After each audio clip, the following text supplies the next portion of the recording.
You're about to see almost 4 hours worth of cringy kids story times. Sit back, relax, grab something to eat, or maybe put this on as you're about to go to sleep or take a nap, as you're about to see some crazy stories of spoiled kids getting what they deserve, kids thinking that the Minecraft Ender Dragon is actually real, kids thinking Skibbity Toilet is their new god, and even crazier things. Let's just jump right into it. How's it going, everyone? Today we got a story time of the strangest Minecraft kid in class. This kid is beyond strange. You might be thinking that, no, I know the strangest kid in class. I have the weirdest kid in my class. No, you got to understand that your stories are not on the level of the Minecraft kid. So sit back, relax, subscribe to the channel if you're new, and yeah, let's just get into it. So we're going to call the subscriber who submitted this story Peter. So anyways, right, this story all happened one day when Peter's in class. Got up for school, groggy morning, whatever, gets on the bus. Every single morning, Peter gets on the bus, and it's real early. His mom just can't drive him into school, and the bus kind of has to go on, it has to pick up a lot of people. And Peter's one of the first people that they pick up, so it's really early. He doesn't want to be dealing with any shenanigans, right? And let me just say that the Minecraft kid also rides the bus with Peter. Minecraft Kid is known as the Minecraft Kid because he has the same green creeper hoodie that he wears every single day. I swear to God, I've gotten so many stories about kids who wear the same stinky green creeper hoodie. Dude, like, if I was in 8th grade, or 5th grade or whatever, I'd totally rock that hoodie. But one thing you gotta know is, like, can't wear that thing every single day. No one's gonna think that you're Steve Jobs owning 7 different pairs or Mark Zuckerberg owning 7 different pairs of the exact same creeper hoodie. They're just gonna think that you don't wash it, because in reality, you probably just don't wash it. Yeah, so anyways, right, the subscriber gets on the bus and just sits down where he normally does. Bro's barely awake, doesn't want to be up at this point, which, I mean, I can totally understand. I was normally driven into school by my mom because she worked really close. But there were a few days where, like, mom couldn't do it, dad was busy, so I had to go on the bus. And, dude, it would be like an hour earlier than I'd normally have to get up. So I totally understand the pain of this. Anyways, right, so the subscriber gets on the bus. Eyes are barely awake. Dude just wants to put in his headphones and call it a day. And that's when he gets a surprise visitor. So normally the bus just normally has enough seats for everyone. And today is a normal day. And once again, it has enough seats for everyone. However, like I don't know, there wasn't assigned seats like in the classroom. However, it was like kind of strange because like, the subscriber saw the Minecraft kid, who he kind of knew was this kind of like strange guy who would just kind of be there. I don't know how else to explain it. But yeah, the Minecraft kid just kept coming closer to him. He didn't really think much of it. He thought, okay, Minecraft kid's going to either sit in front of me, sit behind me, maybe even sit next to me. But he didn't expect the Minecraft kid to do what he did, which was sit right next to him on the bus seat. Each bus seat had 2 seats and maybe sit across from him. No, sat right next to him. Yeah, so I don't know. This is kind of weird because first of all, they're not friends. Second of all, it's not like the bus is full. Look, if every other seat was full, this is totally normal. Look, I've done this. I've sat right next to people who are, I don't even know them just because the bus is full, plane is full, whatever, right? That's expected. However, this is a very open bus, like it's a very empty bus. It's not like it's going to be full now or later on. It will always be empty, or there will be at least 70% of the seats are totally empty. There's no reason to sit right next to someone. It's almost like for all the guys watching this, you go into a public bathroom, maybe in the airport, I don't know, ton of urinals. There's one guy at one urinal, and you go right up next to him. That's weird. That's real weird. If someone does that to me, I'm like, all right, well, even if I'm mid-P, I'm wrapping this up and leaving because, dude, you have so many urinals you could go to. It's a little tough when there's like 5 urinals and 3 of them are being used. It's like, where exactly do I go? It's like, that's a tough situation. But same deal. So the subscriber looks up at the Minecraft kid and it's like, good morning. So yeah, sure enough, right, the subscriber looks over at the Minecraft kid and it's kind of just like, okay, like this is kind of weird, but you got to do what you got to do, I guess. And no, he doesn't even think that, bro. He's like, why is this kid sitting next to me? But here's the thing. Subscriber is too tired to deal with this. Like, it's just kind of like he's just too tired to deal with this nonsense at this point, which I completely understand, honestly. And he's just like, you know what? It might be a 30-minute bus ride, but you know what? I'll just turn the other way, put in my earbuds, and then just kind of chill out for the next 30 minutes. Maybe if I'm lucky, I'll go back to sleep. And he thinks that this can be possible for a whole 30 seconds because that's when he feels a tap on his shoulder. And, I mean, it is the Minecraft kid giving him a tap on his shoulder. So The subscriber looks over. He's like, yo, because he's tired, man. I don't think even if his like best friend was on the bus, I don't think he'd want to talk to him either. I don't think he wants to talk to anyone. So yeah, anyways, the Minecraft kid is just staring at the subscriber and just is just like breathing in his face. And remember, the subscriber's like, I don't want to be up right now. I wish I was in bed. I wish I wasn't here. And since I am here, I wish I was alone. Even if this was my best friend in the entire world, I would not want to be talking to him. I would make it very clear because we're best friends. I just want to put on my music. I just want to go to sleep. I just want to try and sleep on this bus because I was ripped out of bed before I wanted to, and I'm forced to be here. And now I have to deal with this kid. I don't even know who he is. He could have sat anywhere in the bus. Every seat is open. He sat next to me. And the Minecraft kid is just looking at him blankly. He's like, do you want to play a game? And like the subscriber's like, oh, no, dude, no. Yeah, so anyways, right, the subscriber's kind of just sitting there like, okay, well, I was really hoping I could just have sat on this bus and not really had to deal with anything. But it seems like that will not be the case. It seems like how things will be going will be I will have to play whatever game the Minecraft kid wants us to play. So, okay, sure, this is my fate. Might as well accept it. So he's like, okay, what's the game? And the Minecraft kid's like, guess how many times I've showered this month? And at this point, the subscriber's like, oh, no. The subscriber kind of just realized this was not about to go in a good direction. He kind of just realized that this was probably going to reveal some information that he does not want to know about the Minecraft kid. Just some stuff that probably would have been better off left unsaid, if you know what I mean. So, yeah, sure enough, the subscriber's like, I don't know, like this month, 14 times? I mean, that's like every other day. It's pretty standard number. And the Minecraft kid is like, 0. And then the Minecraft kid lifts up his arm, right? So like lifts his arm straight up into the air and then pushes his armpit into the subscriber's nose, right? Okay, so remember, you guys were probably thinking like, oh, Connor's being so mean, calling him the weirdest kid ever. Okay, are you guys starting to understand where I'm coming from? Like a little bit at least? So the subscriber didn't see this coming. Like this was an absolute sniper like headshot to him. He just did not see this stuff coming. So yeah, he's not able to like he was like mid inhale when the Minecraft kid shoved his armpit up into the subscriber's nose. And remember, this kid wasn't lying, or I guess we don't know, but the subscriber tells me, because he submitted this story via Instagram, you can do the same with your own stories. The subscriber tells me that maybe this kid was lying. Maybe this kid actually did shower quite often. Maybe. However, it seemed like the kid was telling the truth because at least it smelled like it. So yeah, the subscriber like 1 minute ago was trying to go to sleep, peacefully sitting by himself. And the next minute later, well, he had an actual stinky armpit shoved into his nose, up his nostrils, mid-inhale. It's not like he saw this coming, so he's able to hold his breath. No, he was breathing in, man, which means he got the full Minecraft kid special up his nose. He got a significant whiff up his nostrils on this one. And yeah, there was it was not a great moment for the subscriber. So the subscriber's like, oh! Right, so after the subscriber kind of recoils from the stink, he looks up at the Minecraft kid and is like, dude, why would you do that? He's like, meh, and they just like goes back to like sitting there quietly. So yeah, the subscriber had a pretty tough start to his morning already. Remember, he wasn't trying to be there. He didn't want to be, like, it's just like, it's not the place he wants to be at this point in his life. Like, well, I mean, that's a little extreme. He just wants to be back in bed is what I'm trying to say. So he's already off to a tough start. And then on top of it, this kind of weird, stinky kid comes over and shoves his armpit up his nose. Like, it's just like, how does this day get worse? Well, the Minecraft kid isn't done, because remember, this is like a 30-minute bus ride. So the subscriber at first was thinking, okay, well, I mean, I can make it through this bus ride, right? You know, sure, this kid weirdly sat next to me, but we'll just say nothing to each other and it'll be fine. But after the Minecraft kid did his stink attack, like, the subscriber was like, oh, man, like, I really don't know I don't know if I can do this, bro. Like, I seriously am not even sure.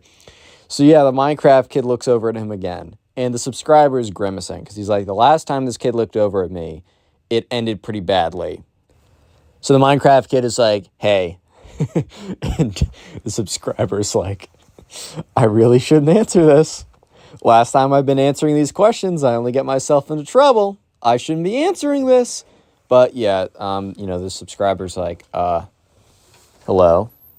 Anyways, right, so the Minecraft kid is just looking at him and is like, so, I think I can be of service. And yeah, so I don't know. The subscriber is pretty skeptical by what he meant of I think I can be of service. Like, I don't know, man. I can understand how that's a little sus. So the subscriber is really like, okay, trying to be very reserved, trying to be very kind of like wary of what was to come. And so the subscriber is looking at the Minecraft kid, and the Minecraft kid is like, so, do you have a crush on any girls? And like, the subscriber maybe had a little small feeling for some people. Maybe. I don't want to spill anyone's secrets. You already know how that is. But, even if he did, in theory, not saying he does, but even if he did, wink, right? He's not going to tell the Minecraft kid. Because, I don't know, man. I just don't think I need the Minecraft kid as my wingman to be like, hey, like, Jennifer, this guy over here, he smells just as good as me. And goes up and, like, Minecraft kid shoves his armpits in the girl's face. See how bad that could be, guys? See? Anyway, so the subscriber was just like, no, I'm really working on myself. Most BS line ever. If anyone says I'm breaking up with you to work on yourself, cap. Anyways, so yeah, sure enough, the subscriber's like, not really, man. I'm just vibing. And the Minecraft kid's like, I don't believe you. And he says it just like that. And the subscriber's like, well, you should believe me, because I don't. And there was one other person on the bus who happened to be a girl. So I think you guys can already figure out what's about to happen.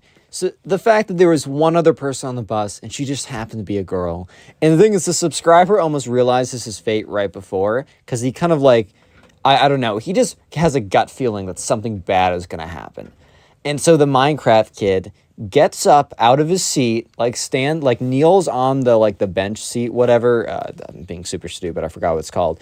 But basically kind of like kneels so he can like look above and shouts, because there's one girl on the bus sitting a couple rows ahead. Hey, you!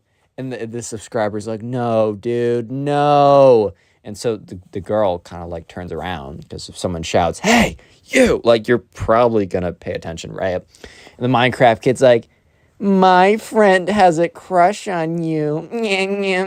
And then sits back down. And the subscriber's like, dude, why? Like, what? The thing is, too, I bet the Minecraft kid had good intentions here. I genuinely believe the Minecraft kid was like, dude, I'm gonna whiz this girl off for you, bro. Don't even worry about it. Dude just actually ruined this guy's chance. Like, he doesn't even know who this girl is, but she now knows who he is, and it will never be, is all I'm trying to say. So at this point, the subscriber is absolutely mortified. He's just like, no way this kid just did that.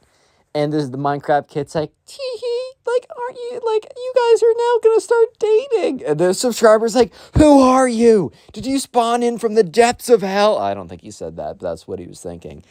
And so the Minecraft kid is like, looks at him, is like, and he looks up, he looks over, he's trying to figure out where the girl is. He's like, why is she not coming over here? And the subscriber's like, dude, stop, please, no. And the Minecraft kid is like, don't worry, man, I'm gonna be your Cupid. And he gets up again, he's like, hey! He's like, hey! The girl turns around again, and the Minecraft kid's like, I said my friend really likes you. And then like sits back down again. And the subscriber's like, dude, what are you doing? And the kid's like, bro, I'm just whizzing that girl up for you. Don't even worry about it, bro. And the subscriber's like, please stop. Please. Minecraft kid gets up again, looks over at the girl, yells out again, hey! And the subscriber like literally pulls the Minecraft kid down. And the Minecraft kid looks over and I'm like, dude, what are you doing? The subscriber's like, what are you doing, bro? What are you doing? Also, real quick, comment Minecraft down below if you made it this far into the video. And if you're listening on Spotify, I think you can go into like, there's like a comment section or something. But if you're watching on YouTube, make sure to check out the pinned comment, as there's a link to the Spotify page in which I upload these every single day, as well as some other stuff. So make sure to follow me on Spotify and listen on there if you use the site. And yeah, let's get back to it. So at this point, the subscriber is absolutely mortified. He is so embarrassed. And so the Minecraft kid eventually is like, I'll be right back. And the subscriber's like, oh, God. Minecraft kid gets up and is gone for like 10 minutes. And the subscriber's like, okay, maybe he got bored with messing with me. Maybe he went up to someone else. Maybe some people got on at the last bus stop and he's going to mess with them. He's bored of messing with me. Okay, this is real good. This is a good thing. But no. No.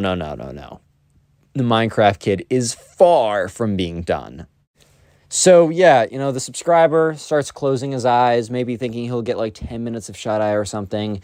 And that's when he's awoken by, hey, bro, hey. And he like looks at him, he's like, oh God, what? Turns around, it's a Minecraft kid. Who's the Minecraft kid have with him this time? He has the girl from the front of the bus. So at this point, the subscriber was just a second ago about to drift off, have a little bit of nice, relaxing sleep. And instead, he is awoken to the sight of the Minecraft kid back again, and this time with the girl that he was yelling at. And the Minecraft kid's like, you sit there right now, bro. And she like points to the girl, and like the girl kind of sits down awkwardly next to the subscriber. And then the Minecraft kid sits one row behind them, is like leaning in, like breathing super loud behind them. So the subscriber looks at the girl, is like, look, I'm so sorry. I have nothing to do with this. This guy's I don't even know this guy. He's acting on his own. The girl's like, it's fine. He said that she's like, oh, he said that there was an emergency and I had to come back immediately or we'd all die. And the subscriber's like, I'm so sorry. I have no connection to this. Like, and then you hear, kiss.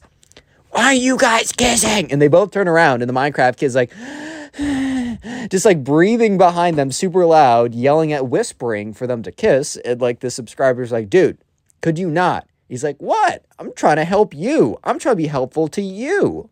So that's when the Minecraft kid starts to get really offended. He's like, you know what? If you don't want my specialties and my work, well, then I will go somewhere else and I will give it to someone else. And the subscriber's like, okay. And the subscriber turns to go move forward. But before he can turn to move forward, he gets armpitted again. The Minecraft kid decides that his revenge against the subscriber not wanting his epic Riz advice or whatever is he shoves his stinky armpit in his nose, and the subscriber, once again, taken off guard, mid-inhale. This inhales the most putrid thing he's ever smelled. Well, the most putrid thing he's ever smelled since the last time he got the Minecraft kid's armpit shoved up his nose. So yeah, the Minecraft kid runs away, and the subscriber is left in a coughing fit. This story isn't only bad. There's some good that comes out of it. I mean, what is that good, you might ask? Well, basically, right, so that girl was just sitting the whole situation was so awkward. However, since it was awkward for both of them, it honestly became not awkward. And almost like, for the fact that the Minecraft kid was the one making the entire thing weird, it's almost as if they had like something to bond over, which was kind of the funny part. It's like they bonded over the awkwardness of the Minecraft kid. So this happened many months ago. You want to know something real funny, guys? That girl that was like sat down next to him, thanks to the Minecraft kid, is now the subscriber's girlfriend. I'm not even kidding you. Low-key Minecraft kid, he had the ultimate Riz. I doubt that the Minecraft kid had the 10,000 IQ, fourth dimensional chess, 10,000 move ahead play that by doing what he did was going to make them come together. But at the end of the day, the Minecraft kid said, I'm going to Riz up this girl for you. And now they're dating. So they always make jokes about like, shout out Minecraft kid for bringing them together. But one thing too, the Minecraft kid, I bet still goes to their school. He has never seen him again. Kid was like a one-time dude on the bus. They have no classes together. I think the subscriber said he saw him like once in passing and like said something to him, but like they didn't make eye contact or whatever. But yeah, that is the legend of the Minecraft kid. If you want to support the channel, click on one of the videos on screen right now. Go listen on Spotify, and peace. What's up, guys? Welcome back to a brand new story. Today we have a story of the stinkiest Minecraft kid ever, who smells really bad, and he thinks that his stink, his natural odor, gives him unlimited Riz ability, and he can pick up any girl ever on the face of this earth. This is quite the story. I know you'll enjoy it, so sit back, relax, leave a like on the video to claim your free nothing. Limited time, by the way, and let's just jump right into it. So we're going to call the subscriber who submitted this story Wallace. So anyways, Wallace was 12 at the time. This happened not that long ago. Maybe Wallace is still 12. I don't know. He just told me at this time he was 12, right? And he and his boys were kind of hanging out one day when Wallace's mom came down and said, hey, like, guys, and talks to Wallace and his friends. There's a new kid moving into the neighborhood. I thought it'd be cool. I thought it'd be good or cool if you guys went and talked to him. So I set something up with you and him tomorrow, and then also with you and him 2 days from then. Basically, the plan was that Wallace and his friends were going to go over to this kid's house, get to know him a little bit, and then the next day they were all going to go to the mall together, as that was a thing that Wallace and his friends enjoyed doing. So Wallace and his friends really had no objection to this. We're just going to call his friends Ben collectively. Like, I'm going to refer to them both as Ben because they don't really have any like qualities in the story that they need to be separated by. So we're just going to call them both Ben. But anyways, we'll say Wallace and his friends, and I'll say Ben if necessary. Wallace and his friends had no objection to this, as they thought, okay, well, that's cool. New person. No, maybe he's cool. And worst case scenario, he's not, and we're just not friends with him. Like, we'll figure it out pretty soon. So anyways, fast forward to the day where Wallace and his friends go over to this guy's house. And this was the beginning of the end, man. This is where things, they only went down from here. So anyways, they're driving up to the house, and Wallace's mom drops them off and says, doesn't plan to stay as she has to go and do things. And they're basically going to be stuck at this guy's house for 2 hours, which, you know, doesn't sound bad. I mean, especially if you like the guy, or at least you could like the guy, that's probably a good thing because, you know, you're spending more time with your friend. However, this was about to be one of the hardest experiences of their lives. I mean, they're only 12, so it's not like they've went through that much. But anyways, yeah, so they're walking into the house, or they walk up to the house, they knock on the door. The Minecraft kid's mom, we're going to call him the Minecraft kid, by the way. And I have to use this disclaimer all the time just because people don't get it. This is not dedicated towards anyone who plays Minecraft. I think it's pretty clear that I enjoy the game, or at least used to enjoy the game a lot when I was a kid, as shown by the background footage I'm using. Look, the term Minecraft kid, it isn't really even meaning you like Minecraft. It almost means the one that is someone who is embodied by Minecraft, wearing the same creeper hoodie every single day, being on Discord 24/7, and having the hygiene of a Discord mod. That is basically what I mean by Minecraft kid. I don't mean you just like Minecraft. So just stop being mad in the comments and use your common sense for 1 second. So all I ask is 1 second. Anyways, they walk up to the house, and the Minecraft kid's mom greets them at the door, lets them in. Wallace's mom leaves as soon as she sees her kids or her kid and his friends go into the house. They enter the house, and the Minecraft kid's mom says, okay, well, the Minecraft kid's actually upstairs right now. He's in the middle of one of his little gaming sessions. I'm sure you boys know what it's like to be in the middle of a gaming session and have your mother interrupt it. I'm sure it's the worst. They all kind of look at each other like, I guess, bro, like, all right. Okay. I don't know how else to respond. All right. Yeah, so she's like, well, he's actually just up there.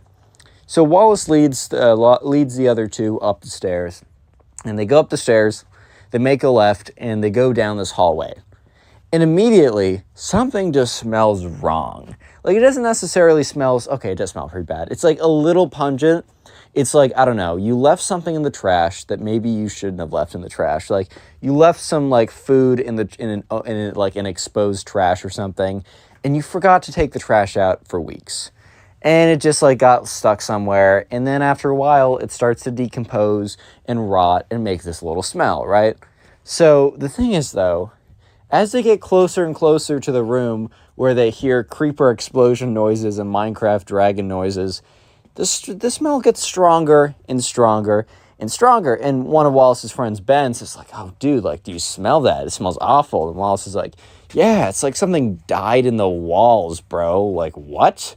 So yeah, anyways, they get closer and closer to the Minecraft kid's room, and the smell gets worse and worse. And that's when they get to the door. And they're looking at the door handle. Thankfully, right, it was a push door. You didn't have to pull it to open it. Because looking at the door handle had all this crust and grime and sludge and probably just like just Cheeto dust that's been molding because it's been there for 3 years. It is the most disgusting thing ever. And also the door somehow has like sludge all over it, which, bro, I get it if you're messy. My room's not always looking the greatest. I try and keep it as clean as possible, but we all have those days where you just forget. But dude, how does it get so bad that the door gets gross? Like, how do you get to a point where the door is getting gross? So I know I've said up to this point the hallway smelled pretty bad, but it was nothing for what they were about to experience. So Wallace, Alex is the name of the last guy. Wallace opens the door, not with his hand. He literally uses his foot to gently push open the door. And when I say jump scare warning, there should have been a jump scare warning for Wallace and his friends, because boom, he gets hit in the face. Not hit in the face with anything physical. It's not like a ball was thrown at him or shot with a Nerf gun or something. Not like the Minecraft kid was playing a prank on him. It was a wall of stink. It was a wall of stench. It was the most foul. It was the most putrid. It was the most disgusting. It was the most egregious smell they have ever smelled in their lives. They've talked about this after the fact, and they all agreed that nothing has ever smelled this bad. Not even close, right? So it's as if, like, I don't know, something died in the Minecraft kid's room, and it was just literally rotting away in the middle of the room. It was as if the Minecraft kid went to the bathroom primarily in his pillow and slept on his pillow every single night. It was as if insert the grossest thing ever that would smell terrible and then just apply it to the smell of this room. This room was terrible. And not only was it terrible, there was crap all over the floor. It was there was flies all in the room. It was disgusting. It was the worst room they've ever stumbled upon.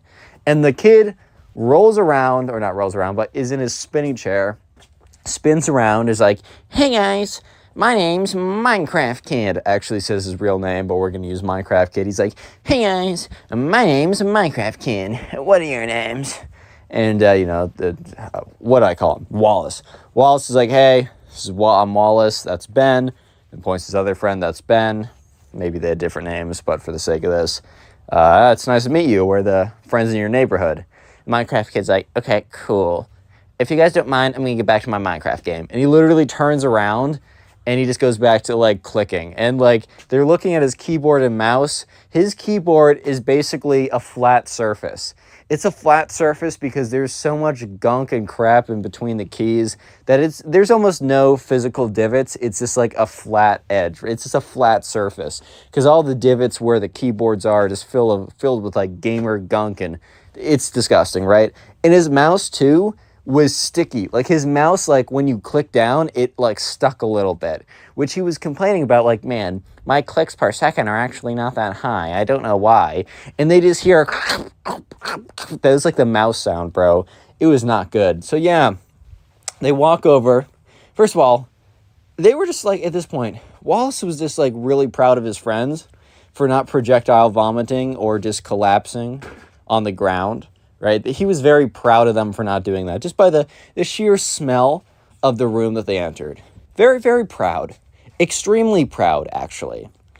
So they walk in, and they see just, like, 1,000 Monster Energy cans sitting on the desk. And I know that there's some Monster Energy fans in here. Guys, please. It's not good for you, man. Look, live your life, and I'm about to make people mad, but bro, please limit yourself.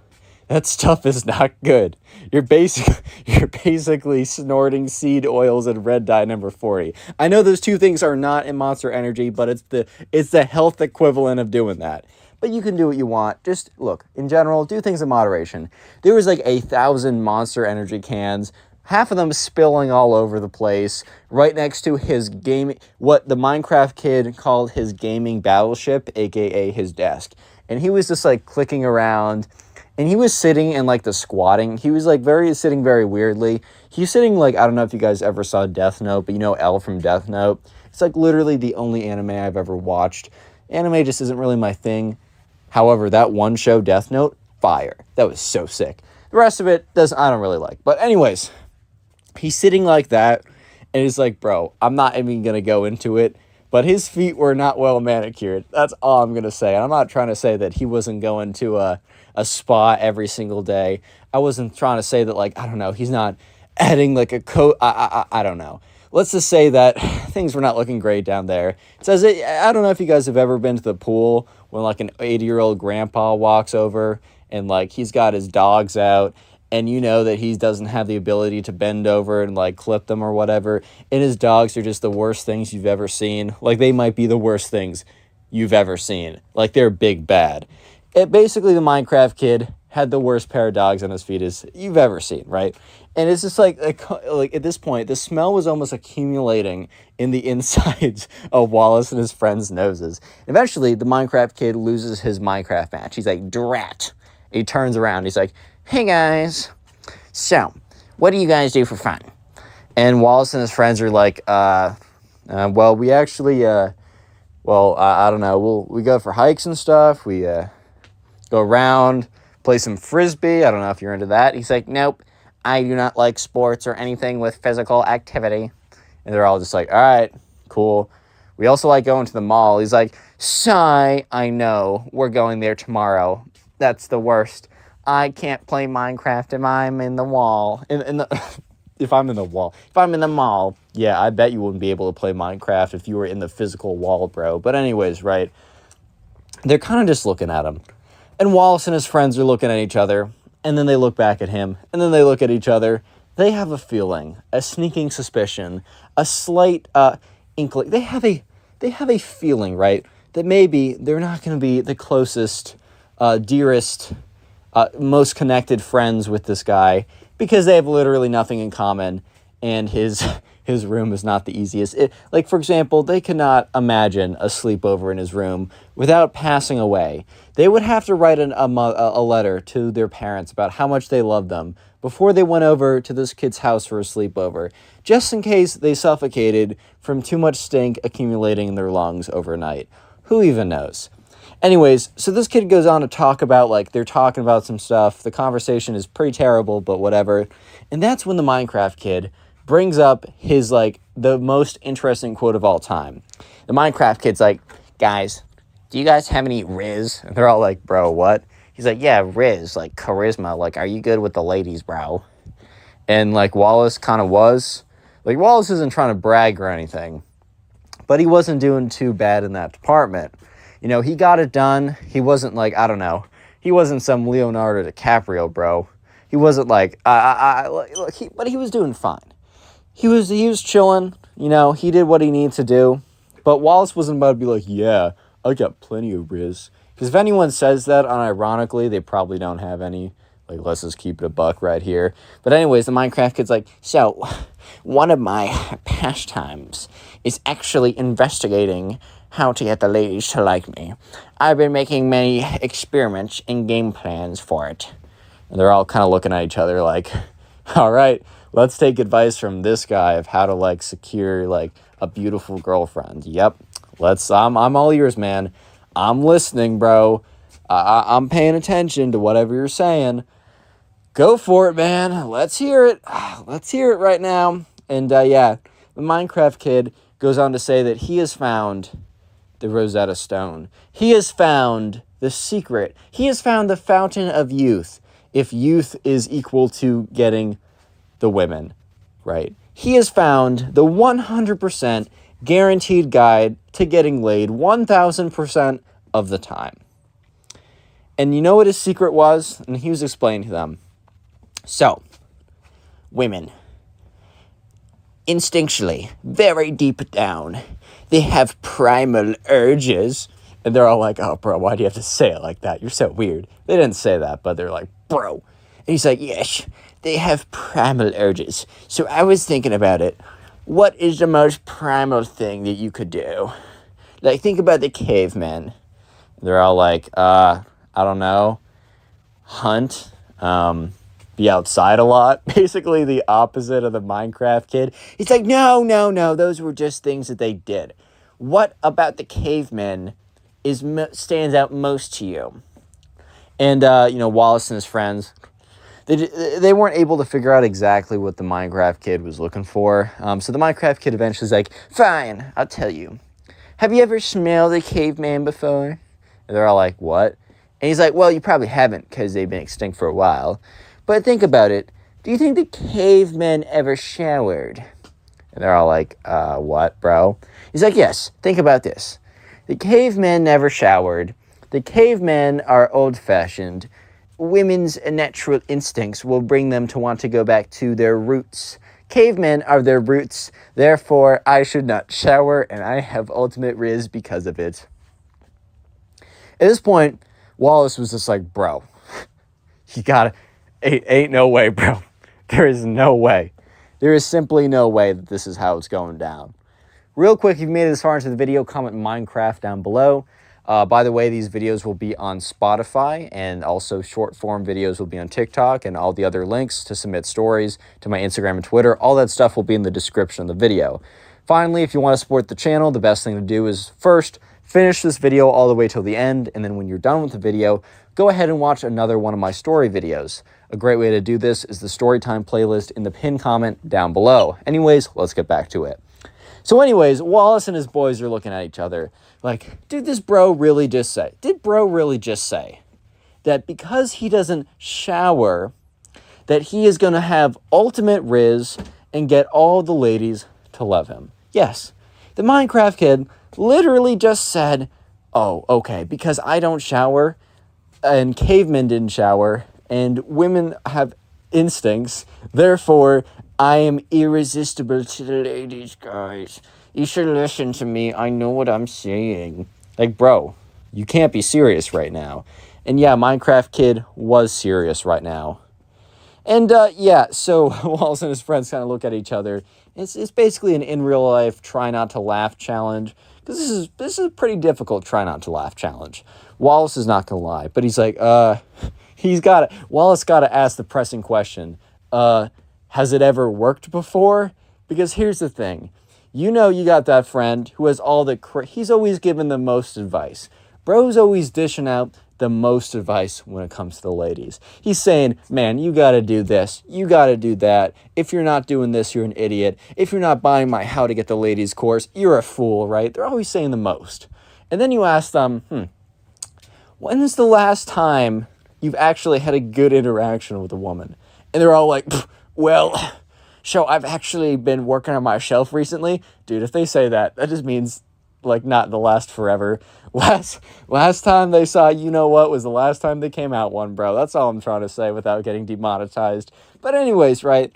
So, sure enough, Wallace is like, hey, has this ever worked? And the Minecraft kid's like, well, actually, I've been honing my stink for so long that I've not spoken to a woman in, I don't know, 5 years. Dude, they were like 12, by the way, bro. By the way, riz to them meant like talking to a girl and holding her hand was like 20th base.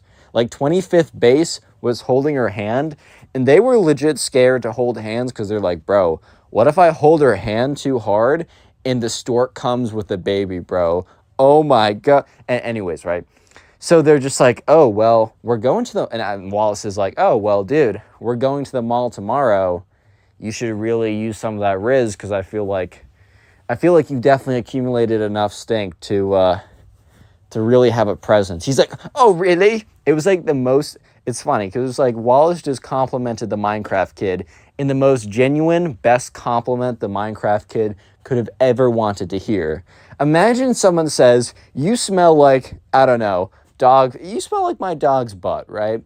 And you're just like, oh my God, bro, you really mean that? Do you really mean that? Yo, that means so much to me, bro. Thank you so much. Thank you, bro. You don't know how much that means to me, dude. I'm tearing up right now. Yeah, so anyways, Wallace and his friends are there for the next like hour or so. Ben is like has to go to the bathroom several times for a mysterious illness that may or may not because of all the stink that is accumulating in his nose. They eventually get picked up, and when Wallace sits down in the car, his mom's like, oh, God, what the bro, what? You all smell so bad. Like, Wallace's mom was super blatant about the fact that they smelled bad, and that's when Wallace and his friends realized that just by standing in this kid's room, they basically got sprayed by a skunk. They basically dove into the dumpster. They basically decided to just go to the bathroom in their pants and not even care about it at this point. So yeah, they had to explain to his mom that it wasn't them just like, I don't know, peeing their pants and letting it marinate for an hour.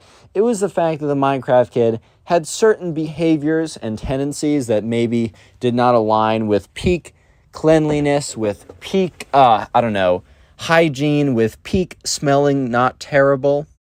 So yeah, after explaining to his mom that the Minecraft kid did not smell so good, his mom's like, oh, well, boys, I can always try and make up something to get you out of the play date tomorrow if you're really thinking about, like, if you really don't like this kid. And Wallace is like, look, I don't think we're going to be friends long term. We have nothing in common. I don't really have a lot of respect for him. All he does is play video games and accumulate stinks by, I don't know, peeing his pants or something and letting it marinate for 8 hours while gaming and playing League of Legends. However, he did say that he was going to pick up a girl tomorrow. And Mom, I don't mean to be a jerk, but I really want to see that. His mom gives him a look like, bro, you're being mean right now. Because we all know this kid is not going to be picking up the ladies. And he's like, eventually the mom's like, okay, fine. It's going to be easier to let you guys go. Just don't be mean. And they all agreed. So anyways, the next day came around. And Wallace's mom drove Wallace, Ben, and Ben over to the mall. And they got out. And Wallace's mom's like, okay, I'm going to be back in an hour. Like, I'm just going to say I have to get you guys early, but don't be too mean. I'll be back. So anyways, right, they walk in and they sit down at, I don't know, there's this little bench or whatever in the mall. And it's a place that they normally meet. And they got the kid's Snapchat or number or whatever, and somehow they text them, right? They're like, hey, we're at X location. And eventually, after 5 minutes of waiting, they see the Minecraft kid walking over in the worst outfit on planet Earth. One of the most... It is so bad. And they can... First of all, not even the fact that he has a walking aroma, but it is a... First of all, the creeper hoodie is not bad. When I was 12, not bad, right? Creeper hoodie, not too terrible. However, he was walking over in the creeper hoodie that had massive stains on it. It had massive blotches of crap that he just spilled all over it and never figured out to clean up. And then he also had the strangest pants on planet Earth. They were like anime girls with making weird faces or something, and it was black and white. However, those also had big splotches of crap and big yellow marks all over them. And then he literally came in slides with no socks. Look, a lot of people walk around, and a lot of people I respect. They got the slides on, and they don't have the socks on. And I gotta talk a little quieter so that I don't offend anyone in my suite. But I just don't suggest doing that. And especially if the dogs are not well taken care of. And the Minecraft kids' dogs were very much not well taken care of. They were definitely looking like snakes, bro. They were not dogs, bro. They were snakes. They were coming to bite. They were definitely... The dogs were venomous, bro. It was not looking good. So yeah, he comes in the most atrocious fit on planet Earth. And he also says, oh, by the way, I forgot to say the cherry on top. Bro's rocking a Redditor fedora. He might as well have his Discord mod kitten with him as well. His in real life waifu. No, guys, she's real. Anyways, right, so he walks over and they all are just looking at him like, oh my God. And this is when Wallace spots two girls who he kind of recognizes from living in the neighborhood sitting at a table on the other side. And, the kid sits down and, he's all he's like, what's up, guys? How's it going? And they're all like, good. And Wallace is like, so, you ready to use your Riz yet? He's like, guys, I don't really know. I'm kind of thinking about letting my stink get a little stinkier, but I guess it's up to you guys. And Wallace is like, no. We need to, test it now, just so you can adjust it. If it doesn't work, you'll know that you need to smell even worse. He's kind of being a dick there, bro. But he's like, if we need to know, if it doesn't work to, ramp up the rancidness on your stink. I think we should do it today. And the Minecraft kid's like, fine. I could be playing Minecraft right now. They're all like, yeah, but ladies, dude. He's like, I have plenty of Discord kittens, by the way. I really don't need the ladies right now, but I guess I will cheat on all my various Discord kittens. I've been told by many people I am basically the Minecraft Andrew Tate. Dude, I'm having too much fun with this story right now. But anyways, Wallace is like, bro, what?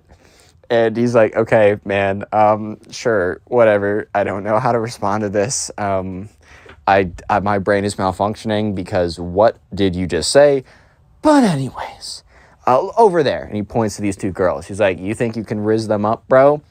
And the Minecraft kid's like, dude, there is a 100% chance I bag both of them tonight, bro.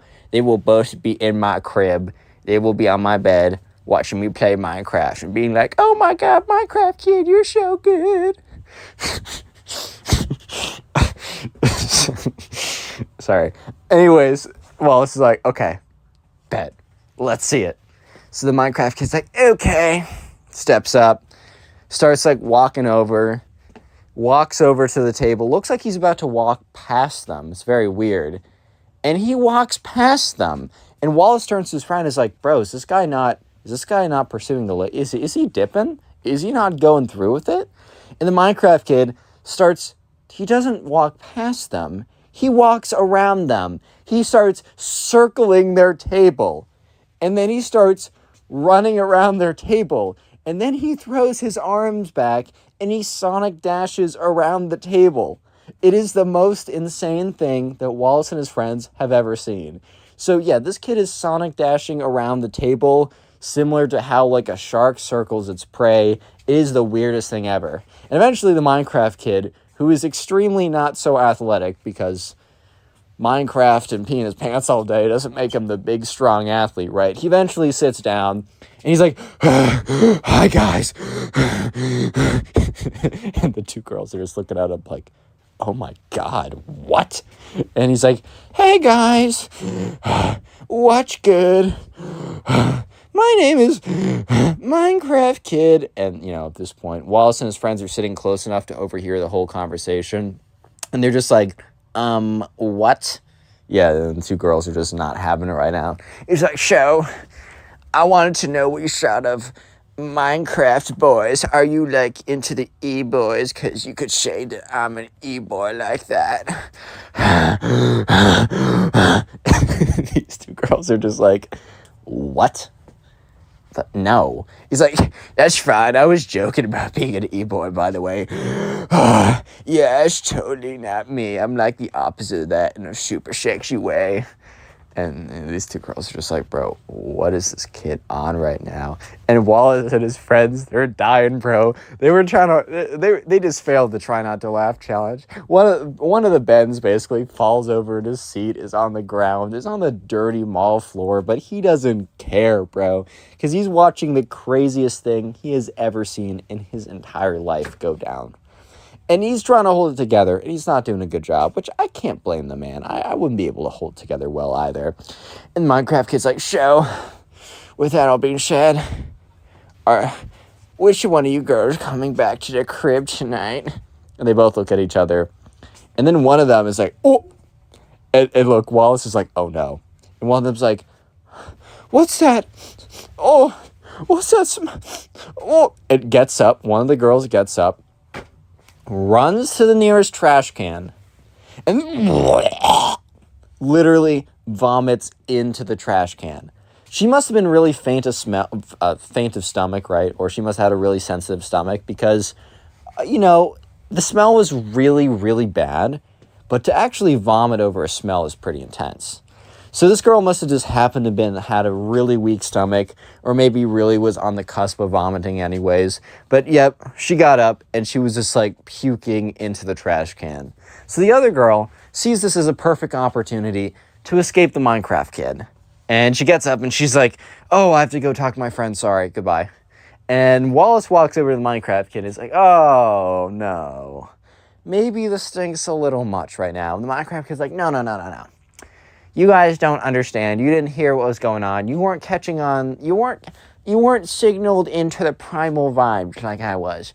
I was luring them in. They were feeling me so hard until the other girl just happened to be sick.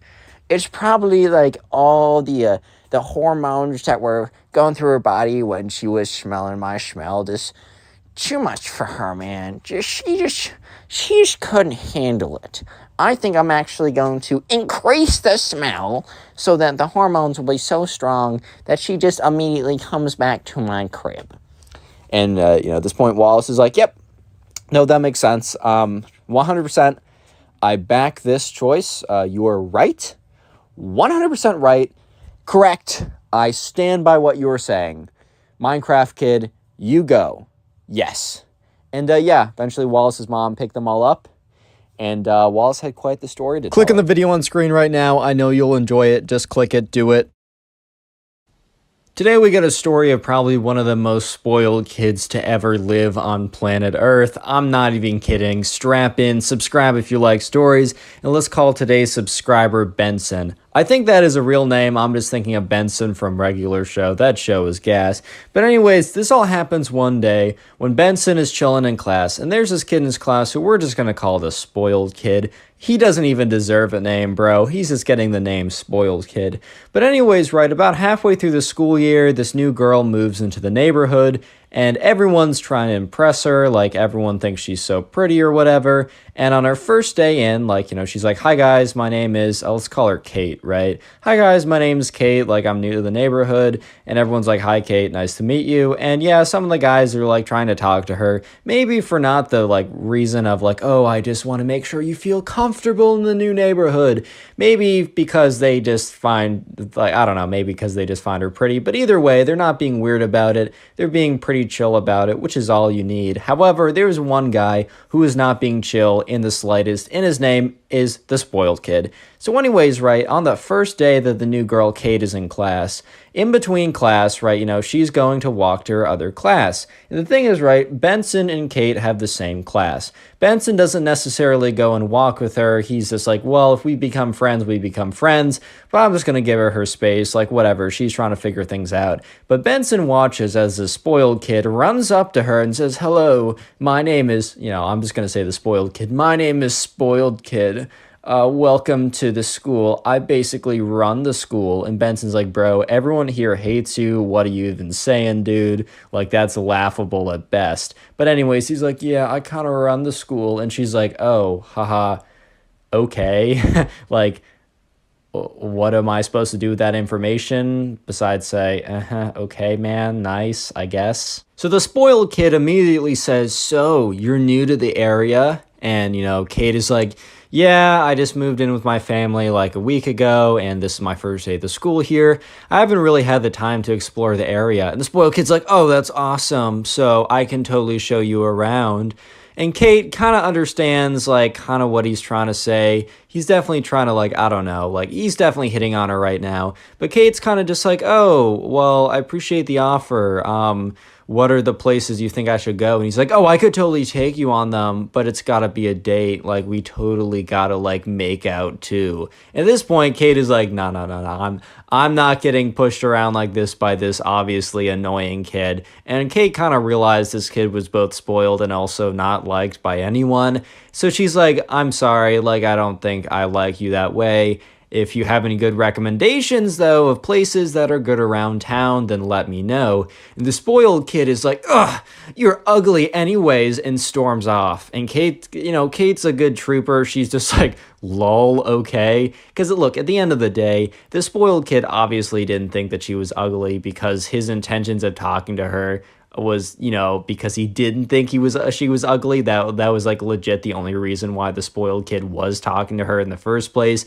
So obviously he just said that because he was angry. However, right, Benson was not a big fan of this. He was like, all right, the spoiled kid is known as a jerk, but this girl is new and she rejected him fairly nicely. And, he went on a rage and called her ugly. So as the spoiled kid was storming off, Benson's like, hey, and the spoiled kid's like, what do you want, kid? It's so funny when someone your age calls you kid, bro. Just like a little bit of a side note. I've always thought that was hilarious.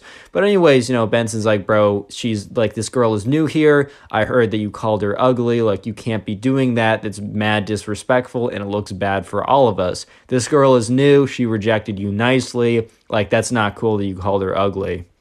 Spoiled kid says, yeah, bro, what are you going to do about it? And the thing is, right, Benson's not going to fight him, but Benson's just like, dude, you're such a jerk and no one here likes you. So the spoiled kid doesn't like hearing that. So the spoiled kid decides, like, I'm going to own this kid. Like, I'm going to do something pretty crazy. So, like, there's a few people that are starting to gather around because they're like, oh my God, these two kids are fighting. Let me watch. And so there's a couple kids there. And, the spoiled kid is like, ow, ow, he hit me. And Benson's like, bro, I didn't touch you, bro. And like everyone else watching was like, dude, he was like 5 feet away from you. And the spoiled kid's like, no, he punched me. And then the spoiled kid turns to Benson's like, do you know who my father is? He's a very, very rich lawyer and he will destroy you and your family. We'll take every cent from you. And Benson's like, yeah, right. And, the spoiled kid's like, oh, my arm, it hurts so much. And these witnesses, they're your best friends. So, of course, they're going to lie. The witnesses are like, dude, we don't even know you guys. They were like kids in the older class. And Benson's like, that's not what my father will be able to argue as he's done this before. Basically, what the spoiled kid was trying to tell Benson was that, he was going to tell his dad to sue Benson for hitting him, right, for assaulting him, basically, even when there was no proof. And apparently, his dad was good enough and was able to manipulate stuff well enough that he's done this in the past for the spoiled kid. And spoiled kid's like, wow, if you don't do exactly what I say, I will sue you. And then the spoiled kid, is like, by the way, check your text messages in 20 minutes. And Benson is just like, what? Like, what on earth is going on? So the spoiled kid walks away and limps away. And it's like, oh, I've been beaten up. Oh. So Benson's like, bro, this kid is cringe and annoying and super spoiled and entitled. I don't even care. But he gets a text message from a random number. Apparently the spoiled kid was asking around and eventually got Benson's number. And it was a link to a court case that was on a local news thing. And this case was talking about Benson's dad and was talking about Benson too, and was talking about another kid who allegedly attacked Benson, and there was tons of medical damages and the family was sued successfully. And Benson's starting to realize, or not attack Benson, attack the spoiled kid. And Benson's starting to realize that the spoiled kid isn't bluffing. Apparently, Benson didn't know because the article didn't say he faked it. The article was oh, he was attacked and medical damages were sued and won. Apparently, right, Benson was starting to realize that the spoiled kid, his dad would basically, whenever the spoiled kid hated someone or got in a fight with someone, would pretend to be attacked, and then his dad, the super magic lawyer dude, would be able to sue the family and win. Maybe it doesn't work every time, but Benson started to get pretty scared because the thing is, he knew that his parents couldn't take something like that, it was just way too expensive for them, and that they would really be screwed if anything like that ever happened. So Benson was pretty scared. Real quick, comment spoiled down below if you want to heart on your comment. I'll try to heart every comment that said spoiled, as spoiled is the secret word of the day. And by the way, if you're binge watching my videos, watching a ton of them, maybe putting on a playlist, maybe even going to sleep with a playlist on, wink, wink, nod, nod, let me know in the comments so I can say thank you, as that is that boosts my channel more than you can ever believe. It'll help us hit 500K faster, and I do appreciate you. But anyways, so for the next week or so, Benson is in complete fear of the spoiled kid, because the spoiled kid basically has told him, my dad will sue your parents. And the thing is, right, even if they don't necessarily win, Benson knows that being in a prolonged court case is super expensive. Yeah, I guess you could have the state lawyers or whatever, but then there's a higher chance they'd lose. But if they had better lawyers, then maybe they would maybe they'd still lose, but either way they'd be very expensive. So Benson right now is in a really bad position where he feels as if that he needs to basically take all the crap from the spoiled kid and not be able to do anything in return. It's a pretty terrible situation, and of course the spoiled kid is taking advantage of it every chance he can get. So this bullying starts immediately almost, as the next day, the bully is not the bully, but I mean, I guess he is a bully, but the spoiled kid goes up to Benson and basically says, so how's it feel to be so poor? And Benson's like, what? And the spoiled kid's like, how's it feel to be so poor? And Benson's like, you don't want to mess with me. And the spoiled kid's like, did you not see my text? And Benson just literally has to grimace. Like, he's literally in such a bad position right now. He just looks at him and he just like snarls. And the spoiled kid, realizing that Benson, like, or not realizing, but seeing that Benson can't fight back, is like, oh no, you guys are so poor and I'm so rich. This kid is legit Eric Cartman, bro. I swear to God. But now he's like, oh no, how's it feel? Oh my God, you can't do anything because you know that you'll lose all your money and you can't afford it because my dad will sue you and take everything you got for the damages you did to my little arm. Oh, he's so mad. And Benson was just like, he was just gritting his teeth. He was like, I just need to make it through this. I just basically need to power through this. Like, there's nothing I can do, unfortunately. Like, this is awful, but like, what am I gonna do? So anyways, the next day rolls around, and sure enough, right, the spoiled kid is back. And he's like, oh, Benson, how's it going, buddy? Benson's like, hello, spoiled kid. And the spoiled kid is like, oh, wouldn't it be a shame? And because they're basically at their lockers right now. If you don't know a locker, I don't know if you don't have a locker at your school. It's where you put your backpack. It's where you put whatever.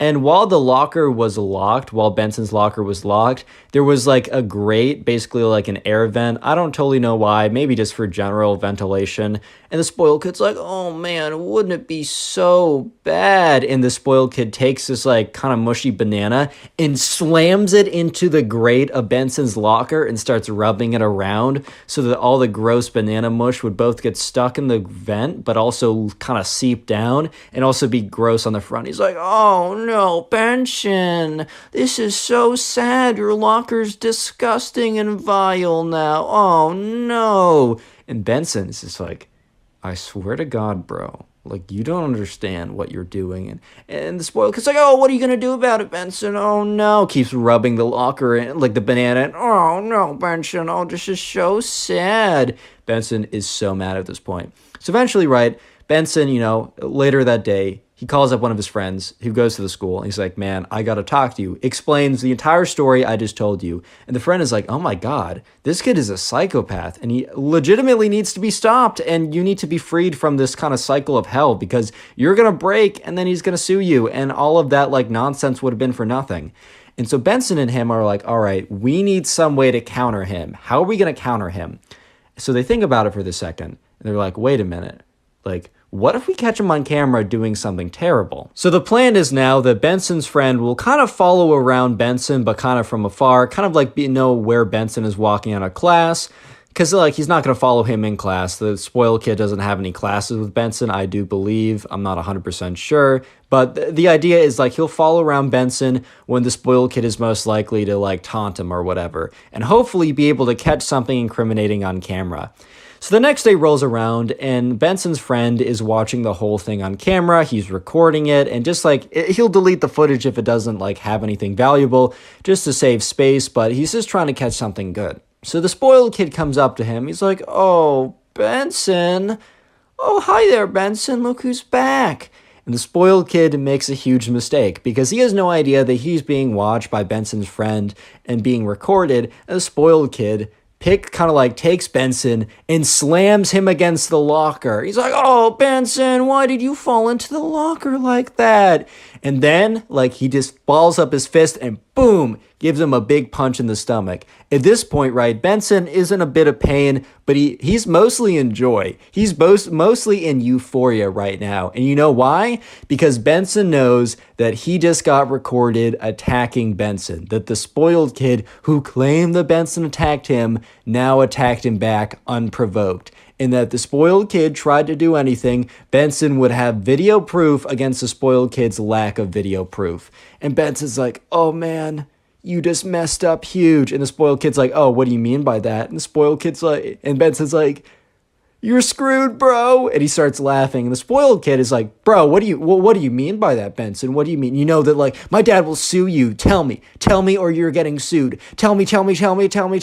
And Benson's like, for once, you're not going to get everything that you've ever wanted. And the spoiled kid's like, dude, you're just trying to psych me out. You have nothing on me. And that's when Benson's friend walks out.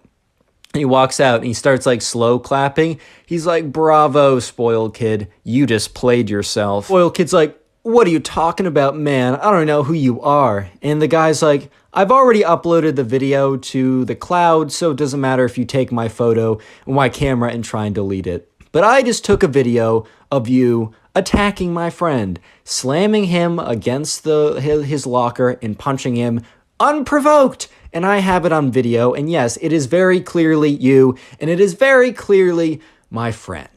So, what is your move, spoiled kid? And at this point, right, the spoiled kid had never had this situation happen before. So he's like, what? You're getting sued too. Ow, you punched me as well. And the thing is, right, here's the best thing, bro. Benson's friend never stopped recording. So Benson's friend is like, you just played yourself again. I'm still recording. And he stops the recording, uploads it to the cloud again, and is like, I just caught you on camera attacking my friend. And I also just caught you on camera faking getting attacked. If you try and bring us to court, you're getting slammed. And the spoiled kid is like, starts like seething so hard. He's like, what? No, you can't do this to me. No. And the spoiled kid literally starts crying. He sits there like, and Benson and Benson's friend just look at each other like, my God, the real world is going to hit this guy like a freaking train, bro. This is not even funny anymore. So basically Benson says, hey man, we're not going to report you. We're not going to do any of this. But if you do anything, and I mean anything, against me, my friend, or even if you're a jerk to anyone else, we're bringing it on. We're bringing on the heat. We're showing this to the principal. We're putting this in a police record. We're doing everything. And the spoiled kid looks at him angrily, and he's like, you'll regret this. Click on the video on screen right now. I know you'll enjoy it. Just click it. Do it. How's it going, everyone? Today we have a story of one of the cringiest emo kids of all time, so sit back, relax, subscribe to the channel if you're new. We're calling today's subscriber who submitted the story Brent. So this all happened when Brent was at soccer camp. And so Brent went to the soccer camp every single year, and it just happened that this year he encountered the emo kid at soccer camp. So anyways, this was just another summer of Brent going to soccer camp. His mom dropped him off, and once again, he was pretty excited to go. Unfortunately, some of the friends he made from the year before, they didn't show up this time, so he was very proactive about finding people, meeting new people, and trying to make some new friends. So anyways, in the very beginning of soccer camp, they had kind of a get to know other people type deal. And all of a sudden, right, Brent sees this girl, and she was at kind of like the girls' soccer camp. So it was kind of split up like boys' soccer camp and girls' soccer camp. However, it was all under the same umbrella of like the soccer camp program. So they would eat lunch together, do non-soccer activities, but like the morning soccer practices were kind of split up by gender like that. And so anyways, right away, Brent saw this girl, Emily, and he immediately kind of fell in love with her. Not actually, but was like, OMG, lol, she's cute. I'm going to try and hit. No, I'm just kidding. He's like, I don't know. He's like, he's gone to soccer camp. He's not trying to hit, bro. That's crazy. But anyways, right, so she's going to be an important character later on. But for the meantime, we don't need to think about her because someone much more important comes into the picture. So while Brent is thinking about like, oh my God, look at that girl over there. I got to start talking to her. That's crazy. He accidentally bumps into this guy and he turns around. This guy is like, I don't know, a little bit bigger than him, a little bit heavier than him, just like kind of a bigger guy. And he's got this like long black hair that's swooshed over. He's wearing like the standard soccer cleats, but otherwise it's like this black band heavy metal t-shirt. He's got like black painted nails. He's got like a spiky wristband on or whatever. And he turns around. He's like, yo, what did you bump into me, bro? And Brent's like, oh, my fault. Like, didn't mean to do that. He's like, you don't think that I'm an alpha? Is that what you think? Brent's like, what? He's like, I'm an alpha male, just in case you weren't aware, which I know that you subconsciously were because, all betas instantly know when there's an alpha present. And Andrew was the guy from like 7 stories ago. Brent was like, what? He's like, bro, do you not know what beta males and alpha males are? Well, basically, beta males are like you and lame, and alpha males are strong, powerful, and dominant in the pack. And with that, like the emo kid does a big like swipe of his big long black hair. So like his bangs would no longer cover his eyes. It immediately fell back in front of his face. He's like, yeah, just so you know, kid, get out of my way. And the emo kid like shuffles away. And this was Brent's first interaction with the emo kid. So he's like, okay, that's cool, man. Like, okay, see you around, buddy. Bye-bye. So anyways, let's fast forward a little bit. After soccer practice in the morning, Brent was actually one of the better kids there. He was pretty good at soccer. They had lunch, and in the afternoon, they had activities such as like this, like, I don't know, like tag, capture the flag, all kind of like random camp activities. And today was capture the flag, and Brent happened to be on the same team as Emily. So immediately he goes over there. He's like, hey, how's it going? Like, my name is Brent. Emily's like, hey, like, my name's Emily. Nice to meet you. And Brent and Emily immediately hit it off. They're having a good time. They're talking with each other. They're enjoying each other's company. You simply love to see it. And like from very far away, Brent catches the eye of the emo kid who's on the other team and is just staring him down for some reason. Brent doesn't really think much of it, and then, like, he goes back to talking to Emily. So they're playing capture the flag right now, and Brent, runs over to the other side, gets the flag, right, and starts running back to his side. If you don't know capture the flag, there's like this little penny on both sides or like a little piece of cloth or something. And while you're on the opponent's side, if they tag you, you're in jail. But what you're trying to do is you're trying to run over there, grab their flag, and run back to your side without being tagged. However, there was a stipulation that it had to be a tag. This isn't tackling. You can't push someone. You can't like punch them or anything. You have to tag them if they're on your side. So, Brent is running over there. Sorry, I have a list of names in front of me and from other stories. Brent is running over there. He grabs the enemy team's flag and is running back to his side. And he's really close when he just like immediately slams into the ground. And that's when he realizes that there's a big guy on top of him. And that's when he realizes that the emo kid tackled him. So the emo kid's like, nice try, buddy. Next time, try not to fight the alpha males. And then camp counselor comes over and says, hey, we said no tackling. You're on the sidelines, points to the emo kid, he's disqualified or whatever, has to sit on the sidelines. Ooh, so alpha, man. But anyways, right, so the penny's returned, but also Brent isn't in, like, jail. He goes back to the other side, and the emo kid has to sit out for the rest of Capture the Flag. And Brent continues to talk to Emily, and the entire time, the emo kid is just, like, looking over, and he's, like, all angrily staring at Brent. So Brent is now his official enemy. Brent kind of just assumed that they were enemies because of when he bumped into him and also when he got him disqualified, which, did Brent really get him disqualified, or was it because he's an idiot and jumped on him? That's why he got disqualified? Who knows, man? But there was another reason why the emo kid hated Brent. There was another reason that Brent did not realize at the moment, but was very, very, very potent, and is going to be very, very important for later on in the story. I'm gonna give you guys a hint. It starts with an E and ends with a Emily. Did you guys get it? Starts with an E and ends with a Emily. Emily? I'm just going to tell you, yeah, it is Emily, the girl. So emo kid likes her. Anyways, so Brent and Emily talk for the rest of that Capture the Flag game. The entire time the emo kid is staring Brent down. Brent just simply assumes, well, this kid hates me for that reason only. But let me just say that the next week of soccer camp was the craziest week that Brent has ever had. So anyways, right, his mom picks him up. He goes back home. His mom's like, hey, how was the first day? And Brent says, oh, I met this really weird kid who tackled me. And she's like, oh my God, are you okay? He's like, yeah, actually, I have barely any scrapes on me even. But he seems to not like me, so I'll keep you updated on that. So Brent is dropped off the next day, and he walks over there. And that's when the emo kid, is just staring him down. And, Brent is kind of walking over because there's a little bit of like a 5, 10, 15-minute period where the kids are just standing around talking with each other, waiting for them all to be dropped off. And then the soccer camp officials or camp counselors would then split them up into groups, do soccer drills, play games, whatever, standard kind of affair. And he's just kind of waiting around. And that's when the emo kid comes up to him and says, so you're challenging my authority as the alpha man. And Brent is kind of just like, what? He's like, I'll say it again, just in case your little beta ears couldn't hear me. So you're challenging my authority that I am the alpha male of the pack.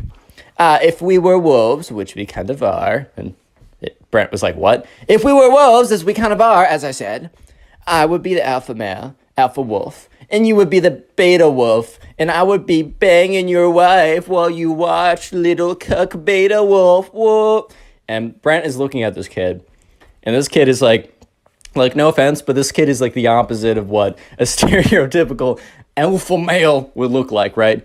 One of those red-pilled alpha males. It just looks the complete opposite of that. But anyways, Brett's not gonna get into like he's not gonna rebuttal this kid, because like, what is there to rebuttal? Everything, man. Like this kid has no argument. But anyways, Brent's like, okay, and the emo kid's like, well, you say okay, but remember yesterday when you got me kicked out of the game, which you obviously tipped off the ref? And Brent's like, bro, you tackled me. It's very clearly stated in the rule books that you're not allowed to tackle anyone. How is this on me? He's like, dude, it was so clearly on you because the ref understood that I was the alpha male and I was simply asserting my dominance, bro. And, Brent's just like, dude, the frick are you talking about, dude? Like, I paid him off with what? The $5 allowance I get a week? With what? My used smelly, stinky socks? What do I have? And he's like, I don't know, man. I don't know. Maybe he took his daughter on a date because his daughter's so ugly she'd never get a date. Oh. And Brent's like, was that a diss? Like, does he even have a daughter? He's like 20, bro. What? And the emo kid's like, anyways, I just wanted to let you know that I'm the alpha man. You're the beta man. I will do your wife when you have one. And scene. And the emo kid walks away. And Brent at this point is like, what? Why? Why is this my life? Anyway, so skip forward to the soccer practice. They're put into groups, and the emo kid was in group B earlier, so they basically split them up into group A and group B. So group A is the better players, and group B is the I'm just kidding, the players who are newer to soccer. And the emo kid apparently was on the cusp of group A. It was at the very top of group B, and because his performance was good enough, he was actually moved up to group A. So now Brent, instead of having a morning to himself to focus on soccer, now had to deal with the emo kid being, thrown into the mix here. So anyways, they're doing some drills with the soccer ball, and they're kind of like kicking them around cones. You had to kind of keep control of the ball while you were running. And the emo kid, like they said, okay, line up into 3 groups. And the emo kid immediately ran behind Brent. And Brent kind of looks behind him. He's like, what? And the emo kid said, nothing, Brent.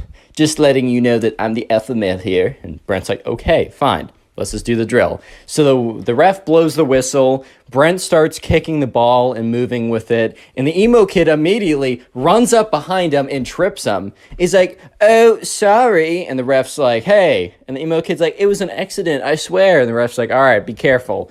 And Brent is starting to get really angry because, if you get an injury in soccer, especially if you get a foot injury, he could be out for the entire week. I mean, this is one of his favorite camps that he has every single summer. He loves going to it. It's one of his favorite things to do. And this emo kid, for the second time in the last 24 hours, has, has gotten really close to causing him a pretty big injury.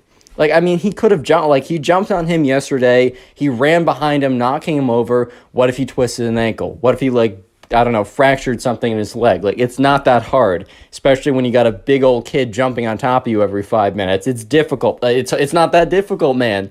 So anyways, Brent, for the next activity, waits to get into line before the emo kid does, because he doesn't want to be in the same line as the emo kid. But it turns out that everyone else lines up, and it's literally just Brent and the emo kid waiting for each other to move, because the Brent wants to go where the emo kid doesn't go, and the emo kid wants to go where Brent goes.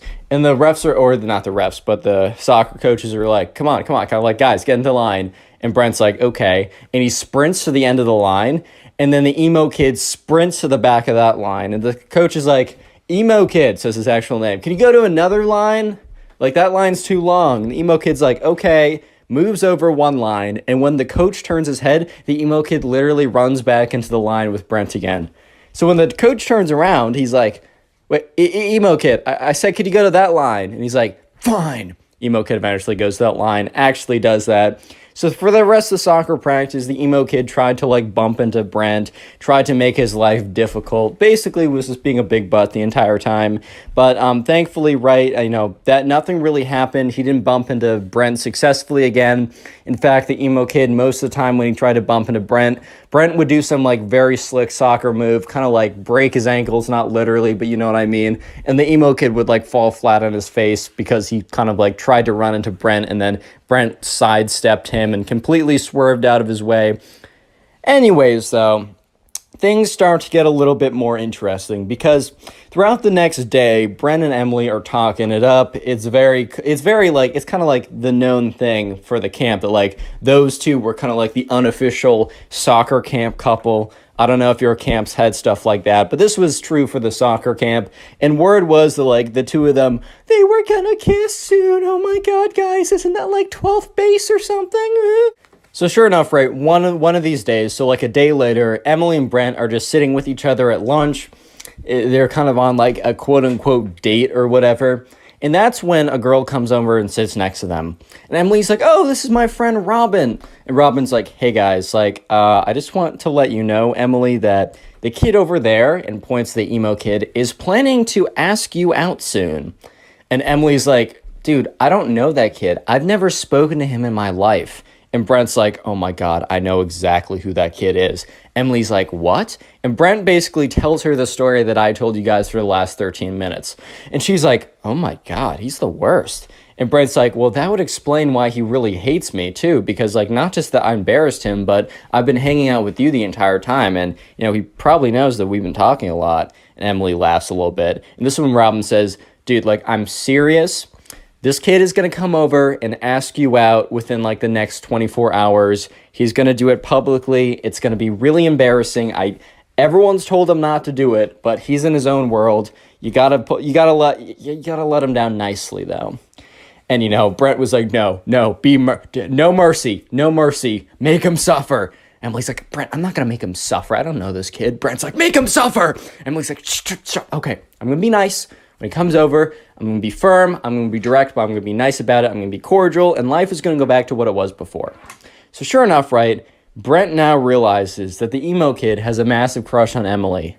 And Brent also starts to think about it. When Emily says no to him, and when she starts really, hanging out with me more, and when word gets around that we kiss, because we totally are, this is in Brent's head, right, he's going to actually, like, ramp up the craziness even more than it already is. I think I'm screwed, boys. Real quick, if you made it this far into the video, comment emo down below. I'm going to heart as many comments as I can that say that. That is the secret word of the day. And also, if you want to support the channel and help boost me back into the algorithm, all you got to do is at some point, maybe after this video, maybe later, sit down and watch a bunch of my videos in a row, maybe while you're playing video games or drawing or cleaning your room, or maybe to help you go to sleep. I take that as a compliment now. I understand it. Leave in the comment section down below how you're helping boost the channel.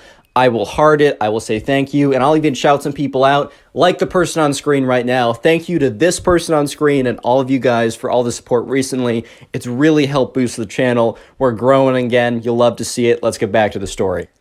So anyways, flash forward to that night, or not that night, but that afternoon. Remember when this is the mixed gender, just fun, more camp activities, they're playing dodgeball. And sure enough, the emo kid and Brent actually happen to be on the same team this time. So, like, emo kid and Brent, they're picking up the dodgeballs, they're throwing them, they're trying to avoid being hit by the dodgeballs. And the emo kid walks over and is like, sup, bro? And Brent's like, what? Emo kid's like, I just want to let you know that, I know that you and Emily, or you have been trying to flirt with Emily, and it's been failing horribly from my sources, at least that's what my sources said. And I just want to let you know that, I let you have your fun. I let you play like the little beta little lamb you are. But I'm actually going to come in and, as the alpha male, assert my dominance and claim what is mine.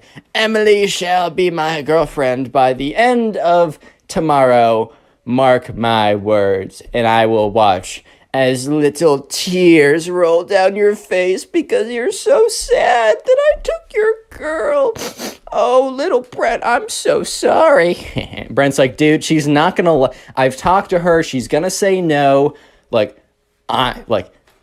don't do it. I hate you, but I know for a fact that you're gonna get rejected in front of everyone. The emo kid's like, nice try, little boy. I know for a fact that my testosterone is 10 trillion and yours is 0. So based on that alone, plus a billion other factors, such as my manliness, my alpha maleness, my swag, overall levels, and a billion more things. Just, she will obviously say yes to me. And even if you two are fake dating, she'll break up with you immediately to say yes to me. I just know some things that you don't know, Brent. Get over it. So the emo kid walks away. And Brent's like, well, you know, my conscience is clear because I tried to warn the kid not to do it. I tried to warn the kid, right? I'm not a bad guy. I told him not to do it. I told him. I said, I even gave him the benefit of the doubt. I said, I don't like you, but I want to help you here. He didn't listen to me. It's not my fault, whatever happens tomorrow. Next day rolls around. At soccer practice, the emo kid for the entire morning is like, Brent, better spend the last moments with Emily as you can because she's about to be my girlfriend. Oh, and Brent's like, dude, shut up, dude. He's like, oh my God, am I getting to you, man? Am I getting to you, man? Oh, man, it was so easy to break your thin, weak beta skin. Oh, my God, my words are hurting you so much. I'm going to lick up your little salty tears. They're so tasty and so good. And Brent's like, shut up, bro. You're going to get embarrassed. I can't wait for the moment. She better go hard. Anyways, flash forward to lunch. The moment. So anyways, Brent is sitting with Emily, and Emily's like, dude, the emo kid, I can't see him anywhere. And Brent's like, dude, he's going to ask you out. It's happening. Get over it. It's going to happen any second. She's like, he's going to do it the next day, which means probably now in front of everyone. And, you know, Brent's like, that's what he said he would do. And Brent was like, oh my God, don't turn around. Because Brent was looking, and the emo kid was walking over. And what was he walking over with? He was walking over with a boom box. You already know where this is going.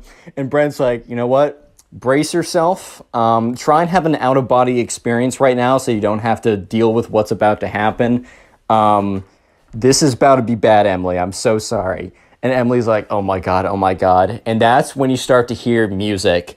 It's the emo kid's personal band. So it's like this heavy metal rock band. So just imagine some like heavy metal rock going in the background. And the lyrics are, Emily, Emily, why do you hang with losers like Brent? Emily, please love me. Yeah. And it's just kind of like more stuff like that in the background. And the emo kid is like rocking out by himself with an air guitar while this is all going on. It is the worst moment of Brent's life because the secondhand embarrassment is so strong, he's basically getting firsthand embarrassment from the whole thing. Everyone has stopped eating and turned around, including the camp counselors. They're just watching this kid bounce around with an air guitar with his like super long black bangs flying all around the place as this boombox plays one of the crappiest songs they've ever heard, terribly mixed, the worst lyrics, basically saying that Brent sucks and that she should be in love with him, and he's bouncing around, and then after 5 whole excruciating minutes, and everyone at this point is laughing and trying to hold themselves together, after 5 whole long excruciating minutes of the worst music ever and some like really bad air guitar and bouncing around, the song stops and the emo kid says, Emily, it is clear who you shall choose. What is your verdict? And Emily's like, I'm sorry, I don't know you. I'm not going out with you. Emo kid's like, that's hilarious. What's your actual verdict? Emily's like, dude, I don't know you. He's like, dude, that's hilarious. What's your actual verdict? And Brent's like, all right, man, that's enough. Let's concede while we're behind. The emo kid looks at Brent and says, this isn't over, man. And he walks away with his boombox. And Brent's like, why did he say that to me? I didn't dump him. And Emily's like, dude, that was worse than I could have ever imagined. And right, so Robin, the friend who warned them, came over again and said, look, I should have warned you about that. I didn't think it was real. I didn't even think that that was actually going to happen. I was told earlier this morning and I laughed. I'm so sorry. I should take anything that you hear about this kid seriously from this point on, because oh my God. And Emily's like, wait, oh no, we still have an activity tonight, like for the, like this afternoon. And Brent's like, oh my God, he said this isn't over. And sure enough, it was far from over. So they get to the activity that afternoon. So it was probably the worst possible activity that it could have been, because it was small groups of charades. They kind of ran out. They had something else planned, but since it started to rain, they had to go inside. So they're like, all right, we're going to break you off into small groups of 3, and we're going to have you play charades with each other. And at this point, like, they're like, okay, what are the odds? Brent's like, what are the odds that I'm put with? And the person says, Brent, Emily, and Emo Kid. And Brent's like, you gotta be joking, man. You gotta be joking. Apparently, right, Robin tells him this, like, later on, like, once the camp is over. Apparently, because she was talking with one of the camp counselors about everything that went down. The camp counselor said that, like, once, like, it started to rain, the emo kid went up to them and asked what they were doing. Camp counselor said, oh, we're doing small groups of charades. And the emo kid requested that his 2 best friends and him were put together in a group. So it wasn't just random, it was the emo kid. But Brent didn't know that at the time. So Brent looks at Emily, and Emily looks at Brent. And they're both basically just like, oh boy. And they both look at the emo kid, who has a massive smile on his face. So all 3 of them go away to a corner.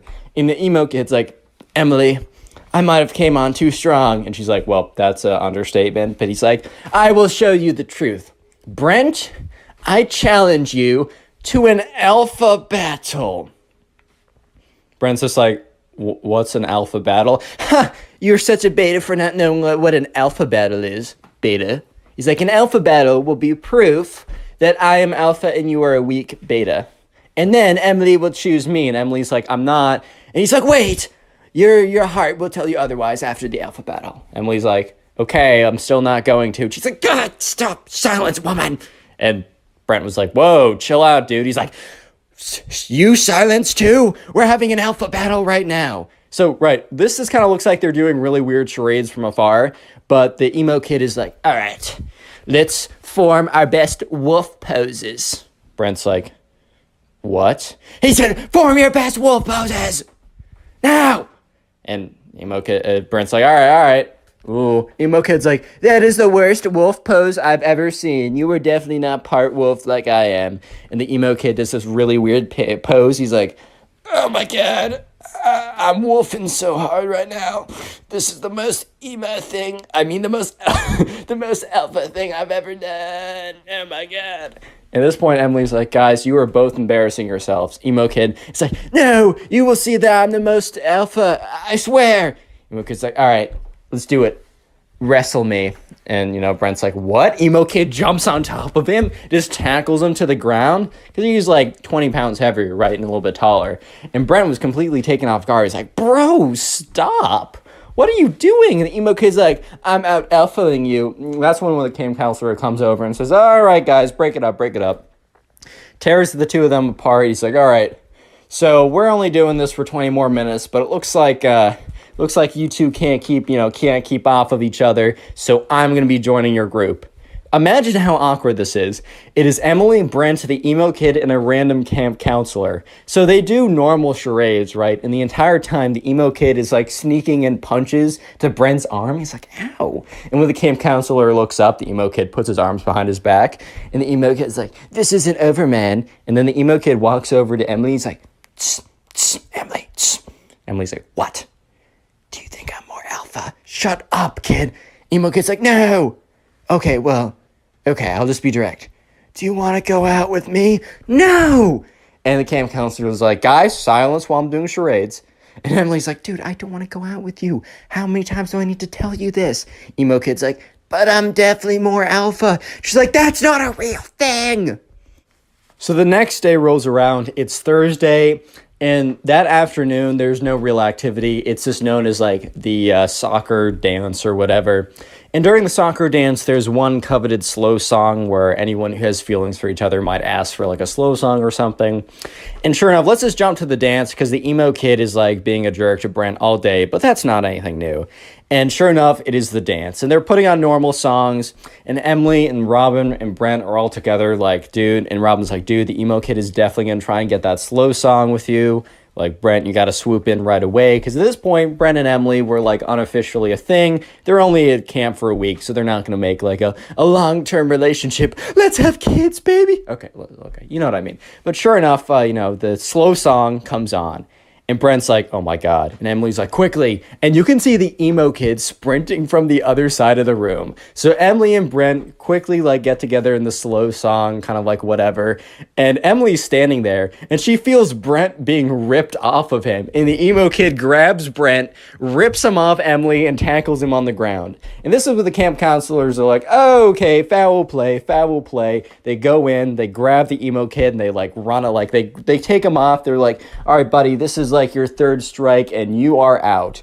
So they call up the parents of the emo kid. They say, your son can't come tomorrow. He's like fighting this one kid again and again and he won't stop. And so sure enough, the emo kid was picked up, taken away, and Brent and Emily finished off with a slow song together. The next day rolls around. It is Friday. It is only a half day where basically the parents come and watch a little like soccer presentation that all the kids have done. And by the end of it, right, most people are packing up. Brent and Emily are gone. And you remember the friend Robin from the beginning?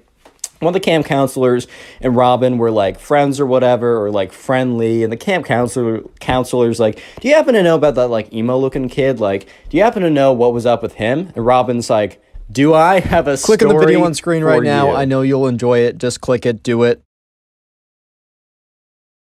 From a kid who argues with the teacher over if the sun is real or not, yeah, the sun, to a kid who thinks sitting in chairs is offensive, these are the craziest Gen Z kids you've ever seen. Let's go.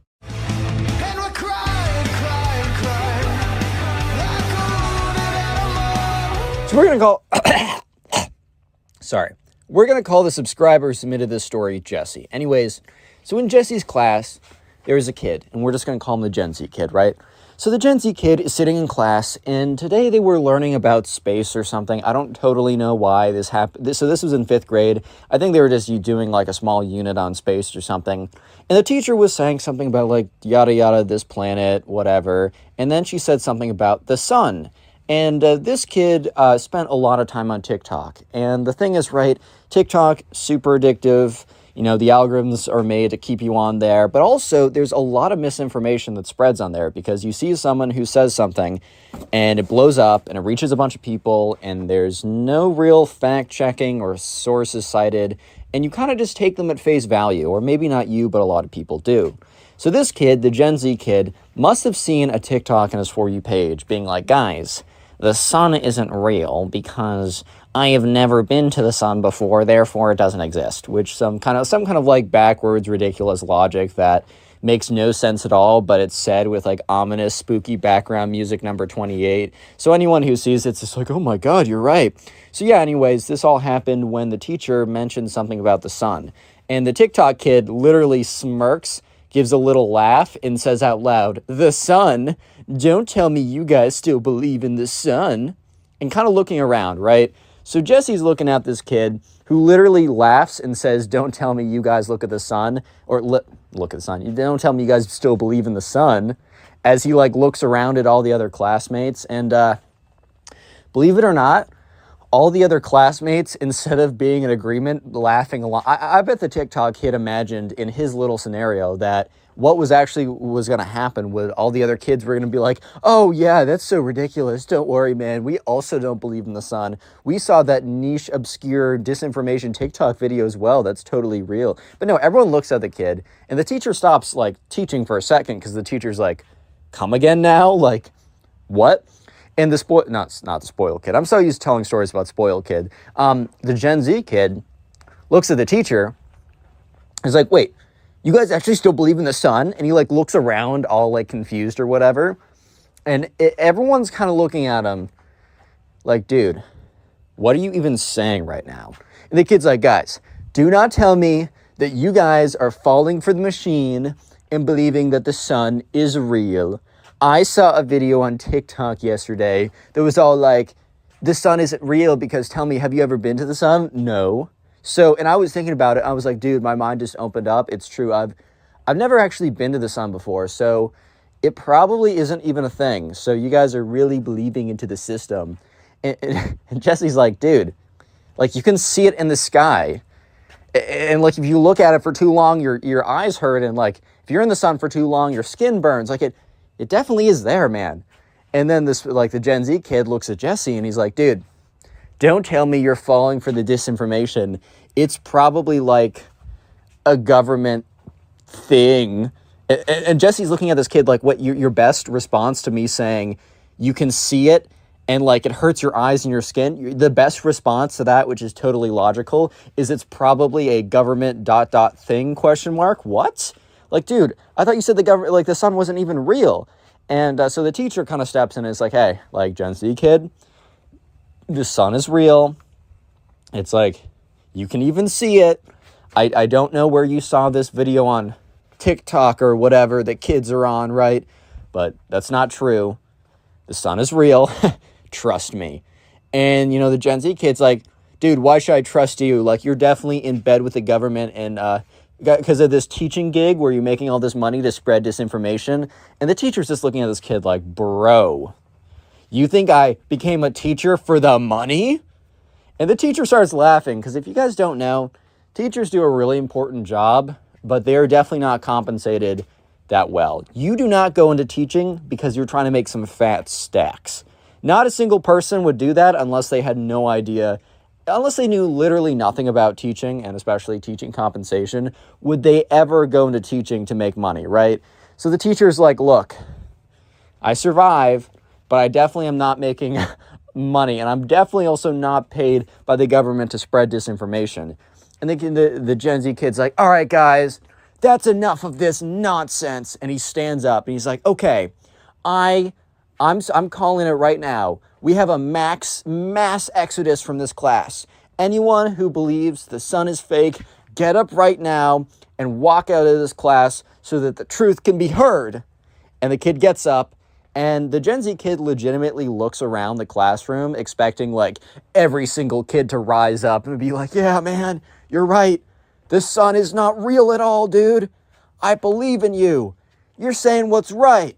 But what actually ended up happening was every single kid, including Jesse, just stayed in their seat. It was almost as if they were sitting harder than usual, whatever that means. They were just emphasizing that they were sitting. It was like sitting with an exclamation point, not a period. I don't know how to explain it. But they were all just looking at this kid like, dude, you're freaking embarrassing yourself right now, man. Like, what are you saying, dude?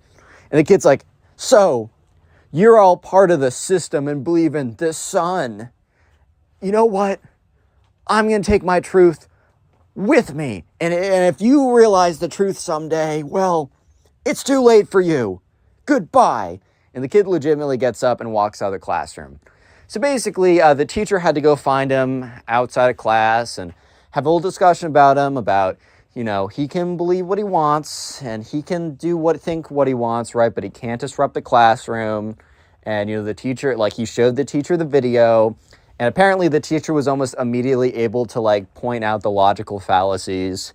And eventually the kid's like, okay, I guess I concede that maybe the sun is real. And I guess I concede that perhaps you're not paid hundreds of millions of dollars by secret government agents to spread disinformation. Because, like, the teacher showed him his car. And it's like, this is not what I'd buy if I had $100 billion. And yeah, so eventually the kid came back to class the next day. He was kind of known as the sun is fake kid for a while, but eventually kind of blew over. And if you thought that Gen Z kid was crazy, you're not even ready for the next one. Because we're going to call the subscriber who submitted that one James. So anyways, right, there's a kid in James's class who is the very typical Gen Z Twitter type person where, like, I don't know, it's almost like a professional sport to try and become offended by everything. And let me just set the record clear, like, there are things that people should be genuinely offended by. Like, it is totally understandable if someone does something or says something that is completely out of pocket. Like, there are instances, right? And also, maybe someone does something they don't even mean to be, like, disrespectful, right? It's better to let them know in a respectful tone that they're being disrespectful by doing X so that they don't disrespect someone else. It's good to do that, right? However, there are also people, especially Gen Z people, that almost take this like as a lifelong crusade to find a problem with everything and to minimize or to maximize every small speck into, well, what if this and then that and then this and then that and then this and that, and I think that's offensive now. So this kid kind of took that to the extreme, and we're going to call this kid the Gen Z kid. So anyways, James was in class with this kid, and this kid was kind of just known for being a little weird, for just being a little strange, right? So one day he comes into class and he tells the teacher that he today is protesting the class. And the teacher looks at him and is like, dude, oh my God, what? So the teacher's like, okay, can you at least tell me why you're protesting the class today? Like, can you let me know why you're protesting the class? Like, can you enlighten me a little bit? And the kid was like, yeah, so you know what? I prefer to sit on the ground. I was thinking about this, and I like laying on the ground when I'm at home. It is easier for me to do my homework. It's better for my digestion. I prefer to sit on the ground. And there are no options for me to do so in this classroom. All the tables have chairs on them for the people who enjoy sitting, but my preferences of laying on the ground are not being accommodated, which I find extremely offensive. So I am protesting this class until this gets fixed. And dude, like, James was in class and he was just like, dude, what? So everyone was sitting there just like, bro, Twitter as a person's going crazy again. Like, what's going on now? And they're listening in, and like, James turns to his friend. He's like, this got to be a bit, right? Like, this got to be a big practical joke. And they check the calendar and it wasn't April 1st. They're like, oh my God, it's like August 28th or like October 24th. It's not April 1st. What's going on? Yeah. So sure enough, the teacher is kind of really like weirded out by this, but they're also like, okay, the teacher realizes that they can't just like snap on this kid and kind of like be realistic with them. Like, they cave a little bit, but they're just trying to de-escalate the situation. So the teacher's like, okay, I really don't think you should protest the class. I can definitely see if there's like a rug or something in the, the closet, if you really wanted to lay on it. Like, you could do that if you really wanted to. Like, you could also just lay on the ground. And the Gen Z kid is like, what? Lay on the ground? And which is just like, I don't know why they were so like, wow, that's insane. Because didn't they just say that they like laying on the ground at home? But sure enough, they're like, I want something built for me to lay on. Which is like, bro, the whole point of laying on the ground is you're laying on the ground. You're not laying on your bed. Basically, what this kid ended up like, because at this point, James is starting to realize that all this kid was saying was that they don't prefer to lay on the ground. They prefer to lay on a bed. And the fact that the school didn't have like 28 beds in a classroom for all the kids to lay on is, oh no, that's bad, man. Because, oh yeah, if kids are not allowed to lay in their beds in class, oh no, good heavens, dude, they have to sit in a seat? You have to sit in a chair like everyone else? Oh no. Yeah, so the teacher starts to catch on too. And it's like, no. Like, you can lay on the ground if you want, but I can't do anything beyond that. And the Gen Z kid is like, starts laughing. And everyone in the class is like, did a screw literally just fall out of their head? Like, what's going on right now? Why is this kid laughing? So the kid's laughing. And the kid's like, oh, Mr. Teacher, you just made a huge mistake. You don't know what you just did. I'm going to go to the front office and I'm going to say that you were discriminating against my preferences and you're going to get fired. And then the kid laughs again. And this turns to his friend like, for a second, James is like, wait, could they actually do that? But yeah, so sure enough, the Gen Z kid storms out of class. The teacher didn't look that concerned because I think the teacher realized that he probably couldn't be, probably couldn't be fired because a kid was mad that they didn't have a bed in class for them to lay on. most likely that was not going to result in him getting booted from his like 10-year-long position at like this. I don't look, unlikely. So anyways, the Gen Z kid marches up to the front office, and so I mean, James doesn't know exactly what happened, but he heard bits and pieces and can assume what happened because, you know, he wasn't like there in the office with them.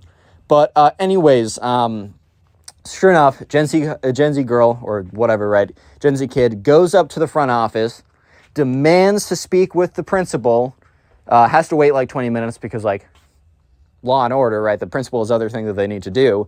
Tells it to the principal about the horrors of not having a bed personally set aside for them and how that's what they want to do.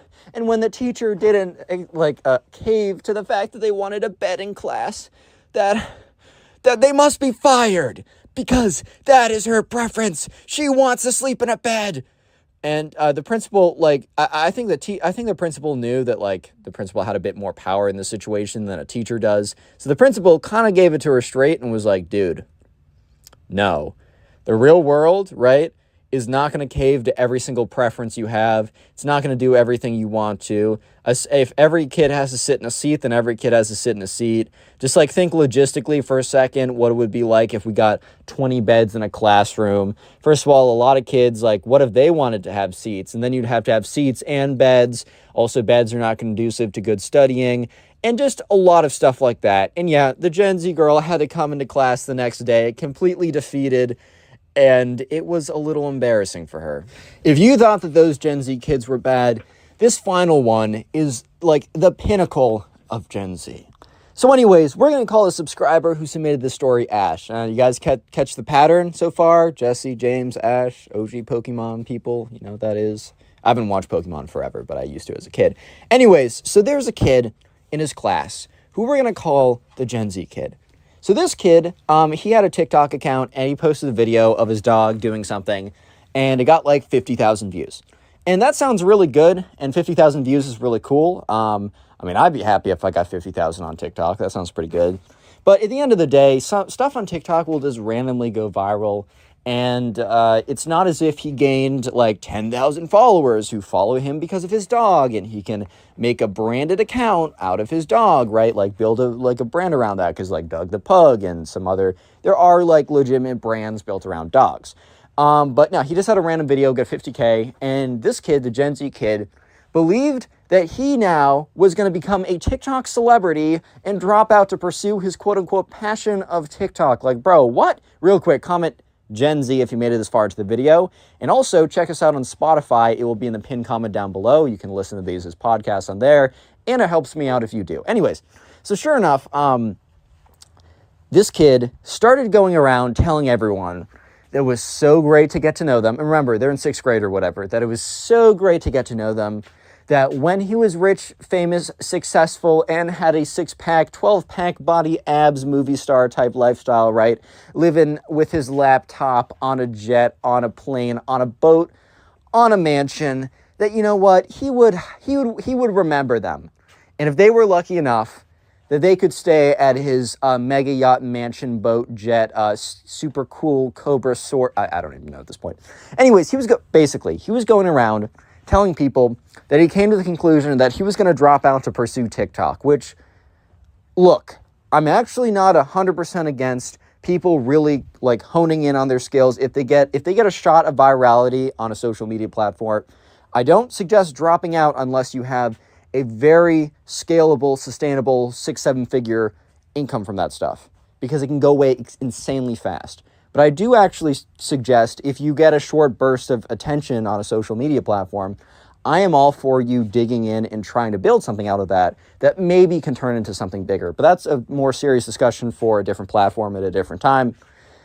I do not suggest you drop out of school because one of your TikTok videos goes viral by accident and you gain no traction from it. So people were immediately telling the kid, like, oh, wait, why are you dropping out? Like, do you have an account we don't know about? And he's like, no, look at this. And he like pulls out his phone and he shows them the video.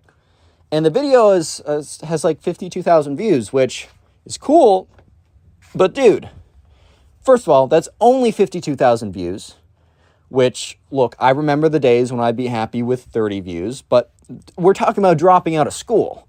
52,000 views is nothing. And second of all, it's on TikTok with short form content, which is way easier to get views on. I don't know how, I haven't been able to, and I've tried a bit, but just generally, much easier to.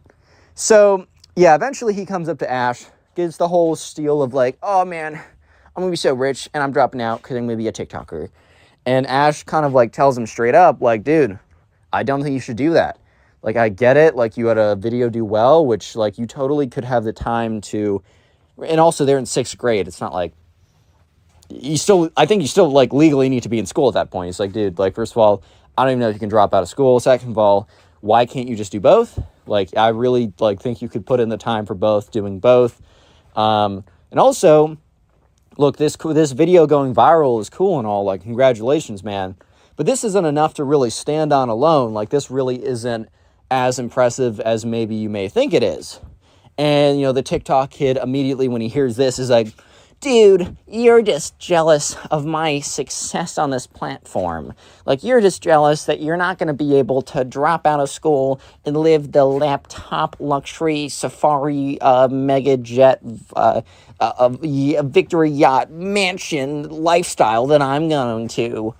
And Ash is like, all right, bro, like, cool, live your life. And so, yeah. Actually, this kid stopped showing up to class entirely because Ash had 1 or 2 classes with them. And Ash was really surprised because he was sure that this kid had been known for, like, telling lies a lot, telling tall tales and all this type of stuff, right? But he never actually expected this kid was going to follow through with, oh, I'm going to drop out to pursue TikTok. First of all, because you can't even drop out in 6th grade. You'd have to become, like, homeschooled, and that's not even really dropping out. That's just being homeschooled, right? So, sure enough, this kid had told nobody, but he stopped attending classes to pursue TikTok. And in all fairness, this kid was posting a lot of videos on TikTok, right? But one thing that you'll learn if you ever try to make, like, content or whatever, is you kind of need to stick to the same niche, or maybe not the same. You need to have a continuous theme in your content, because people will follow you to get something, right? They want to be entertained or informed or something. If I started making random vlogs and then cooking videos and the math tutorials alongside my stories, they wouldn't perform well because people came to me for my stories, for the commentary, whatever you guys came to me for, right? So this kid was posting like 12 times a day, and he was posting like random vlogs. He's like, hey guys, dropping out of school vlog, episode 1, and then he'd be like, hey guys, so this is me playing video games, and they'd be like, hey guys, they all, like, all the views was like 20 views, 40 views, which is whatever, and it's fine. And if you're just doing TikTok for fun, who cares how many views you get? I don't care if you get 0 views, man, like you did something for fun. But this kid was doing it because he dropped out. Yeah, so he didn't actually drop out. All he did was he stopped attending classes. So after a couple days of not attending classes, this kid's parents got a message from the school being like, kid's about to be on probation. He's like dropping out of all, he's not attending classes. Has he been home? Like, you guys got to let us know if he's sick or he's not coming in. And the parents obviously freaked out and they confronted the kid. And the kid's like, I was pursuing my business endeavors, which posting to like 12 people on TikTok is not a business endeavor. If you have like millions of people and you're able to convert that to a product, or maybe convert other people to someone else's product and make a commission off of that, then fair enough, that is a business, right? However, this is not a business. And his parents were like, dude, you can't just not show up to class too. Like, what? So yeah, after this kid, the Gen Z kid, was talking all this smack about how he's going to live his laptop luxury lifestyle to everyone, within 2 days, he's back in classes. And I think Ash tells me that at least most people were cool about it. Like, they weren't going to taunt this kid, because whatever, like, it's just not worth the energy. But apparently one kid actually did go up to him and be like, yo, dude, did you drive in today in your Lamborghini Bugatti? Like, what color is your Bugatti, bro? Like, I'm actually really excited to see it. I mean, I know you're still here, but did you, like, chart in on your super yacht or something? Like, dude, where's your Bugatti? Yeah, he was, like, messing with the kid or whatever. But other than that, it just goes to show, dude, Gen Z kids, I'm a Gen Z kid, technically. Guys, don't believe everything on the internet, for the love of God. Oh my God. Click on the video on screen right now. I know you'll enjoy it. How's it going, everyone? Welcome back to the channel. I hope you're having a good day. Today we got 3 stories of Minecraft kids that I know you will enjoy. So let's just go ahead and jump into the first one. We're going to call the subscriber who submitted this story Peter. And by the way, all these stories are on Spotify, linked in the description. You'll probably even hear them about an hour earlier before they go up on here if you find them on Spotify. Anyways, so we're going to call the first subscriber who submitted this story Peter. And anyways, right, Peter was in a class, and in Peter's class, there was an assignment that they all had to do. And this assignment was the what do you want to do when you grow up assignment. And you got kids coming in being like, oh, I want to do YouTube. Oh, I want to be a doctor. Oh, I want to be president of the United States. Oh, I want to do your mom. There's like a lot of things that people came in and said like, oh, this is what I want to do, right? So it was kind of like done that you had a presentation. You would go home and kind of prepare a little bit, and then you go up there. I think a couple stories ago, someone else submitted something with their class had a similar type thing, and I know I had something like this, so this might just be a thing that happens to everyone in like 2nd grade. I don't know. Tell me in the comments if it's true or not. But anyways, right, so sure enough, Peter wanted to be a doctor, which is pretty standard response. When I was 10, I wanted to be a doctor, and then I learned about medical school. But anyways, right, so, Peter, has this little thing. He wants to be a doctor or whatever. And eventually, let's just skip forward to the day of class. Let's just skip forward to the day where, they're actually presenting. And, Peter goes up there. He has a doctor's costume he bought or whatever. And, sure enough, it's fine. It's whatever. That's not the interesting thing. There's a kid in Peter's class who we're going to call the Minecraft kid because all bro does is play Minecraft. Like literally every single day when he gets back from school. Doesn't even do his homework. Screw that. Does Minecraft. In class, he's asleep so he can stay up all night to play Minecraft. This bro's life literally revolves around Minecraft. Don't get me wrong, Minecraft is a cool game. I use it for all my background footage. It has an integral place in my childhood. Like, I love Minecraft. Great game, right? However, please have a life outside of it. That's all I ask. That's all I ask, man. But anyways, right, sure enough, the Minecraft kid walks up to the front of the class. And everyone was kind of expecting him to say, like, I don't know, I want to, work for a video game company. I want to work for Mojang. I want to be a computer programmer so I can make video games or whatever. Or maybe even like I want to stream on Twitch, which is like even that's a little iffy. Which you don't even want me to go into the statistics of how difficult that is. Anyways, and I won't because I want watch time and good retention. So sure enough, the Minecraft kid goes up there and Peter's kind of interested to see what he's going to say because he's kind of expecting the Minecraft kid to say something a little bit goofy. Like not too crazy, but just a little bit goofy. Just a little bit on the goofy side, right? And the Minecraft kid goes up there and says, all I want to do when I grow up is just keep playing Minecraft. And he brings with him, like, that, like, fake, Minecraft sword, like a foam one that, like, you can buy for, like, $20 or something. I just know it because I got it for my 5th grade birthday party, and I might still have it, or I might have had my mom thrown it out without me knowing, which is a shame, but whatever, right? And so he brings this, and he kind of swings it around. It's like, yep, all I do every day is I play Minecraft. When I go home and I play Minecraft. And I stay up all night to do it. That's why I'm never paying attention in class or doing anything like that. And I want to let you know that no one can tell me otherwise. All I'm going to do with my life is play Minecraft every single day. And the teacher's like, hey, this project wasn't about, what's your favorite hobby? What's your favorite pastime?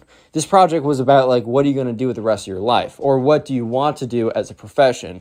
There's a difference between, choosing to do something casually and choosing to do something professionally. And the thing is, right, this wasn't even a teacher who's like, if you're not a doctor or a lawyer, then you're not a real worker. Like, it wasn't one of these, like, old-fashioned teachers who doesn't understand, like, I don't know what I'm trying to say, like a teacher that doesn't understand kind of the new scheme of jobs. The teacher literally let a kid say, hey, I want to be a YouTuber, but if that doesn't work, I'm going to go to college for digital marketing or something like that. The teacher was fine with that. The teacher understands the new landscape of work. But the thing is, there's a difference between saying, hey, I want to pursue playing video games online, and if that doesn't work, then I want to do X, and saying, I want to sit inside and do video games all day, specifically Minecraft all day, because, bro, let me just let you know, there's really no professional Minecraft leagues that pay you anything, right? I might be wrong. There might be like a professional Minecraft league that pays you like a couple $100 if you win a tournament. But dude, that's not enough to sustain yourself. Like there are no, like maybe if you wanted to say, yeah, I want to be professional, like Counter-Strike or a game like that, maybe. But even that is a massive stretch. And sure enough, the Minecraft kid didn't even say anything like that. He just said, I want to sit inside and play Minecraft all day. So Peter's just like, oh boy, because Peter's sitting down, he's watching the teacher really just like not be cool with this, and the Minecraft kid not even like adapting on the spot. Because one might have thought that, okay, the Minecraft kid realizes that the teacher is not a fan of what he just said, and that maybe if he wants to save his grade, I don't know, adapt it a little bit. Like just switch things up a little bit. I don't know, man, like just be like, oh, haha, what I meant is I want to go and learn how to make video games. Like, sure, that's fine. Go to school for programming or something like that. But the Minecraft kid doubles down and says to the teacher, you know, what I want to do when I grow up is I just want to sit at home and do video games. I don't want to do anything else. I don't want anyone to bother me. And I just want to play Minecraft 24/7. And, you know, Peter's just like, oh boy, this teacher's not going to be happy. And the teacher's like Minecraft kid, says his actual name, but it's like, Minecraft kid, I want you to know that, you know, I'm going to give you, you know, sit back down, step outside, and I'm going to give you 10 minutes to come up with a real job. Like, I'm going to give you 10 minutes, and I'm being very gracious right now, because at the moment, you have a fail on this assignment. Not like the Minecraft kid was really caring about his grades. I mean, he handed in 0 homework and basically was failing everything else. But the teacher's like, I'm going to give you 10 minutes of standing outside to come up with something new. And when you're ready, come back in and you may present again. So the Minecraft kid very angrily like walks outside. And the teacher's like, all right, who's coming up next? And the teacher's like, okay, Ben, how about you come up? And within 10 seconds, the door slams open again. And the Minecraft kid says, I'm ready.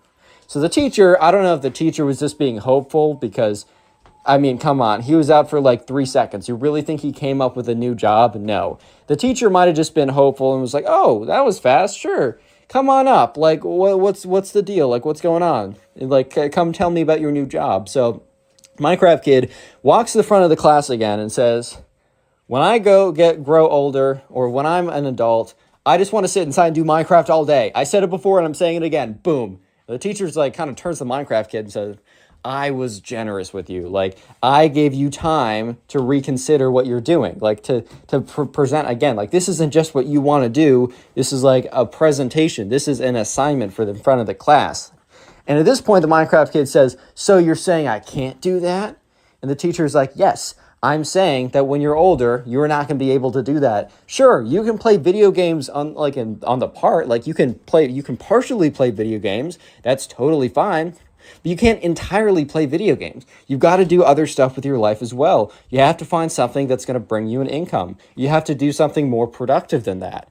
And, you know, the Minecraft teacher, sorry, I'm jumbling my words. The teacher probably would have even been fine if he said, I want to, you know, I want to make content around me playing Minecraft. The teacher was in tune with, you know, you can entertain, like entertainment is decentralized. Almost anyone can make entertainment. Not almost anyone will be successful, but almost anyone can. This isn't like the 80s and 90s where really you either had to like score a really big role in TV or radio or a movie. You can just post something on your phone. It's incredible. So at this point, the Minecraft kid was starting to get really angry. And he's like, teacher, I'm going to give you to a count of 3 to take that back. And the teacher is so taken aback by the fact that the Minecraft kid just said, I'm going to give you a count of 3 to like pretend that you didn't just say what you said. But the teacher's like, are you insane? The Minecraft kid is like, 3. And the teacher's like, you don't understand. They're like, I am supposed to be the one giving you a countdown. Minecraft kid's like, 2. And the teacher's like, what is so wrong with me saying that you can't just sit around and play Minecraft all day?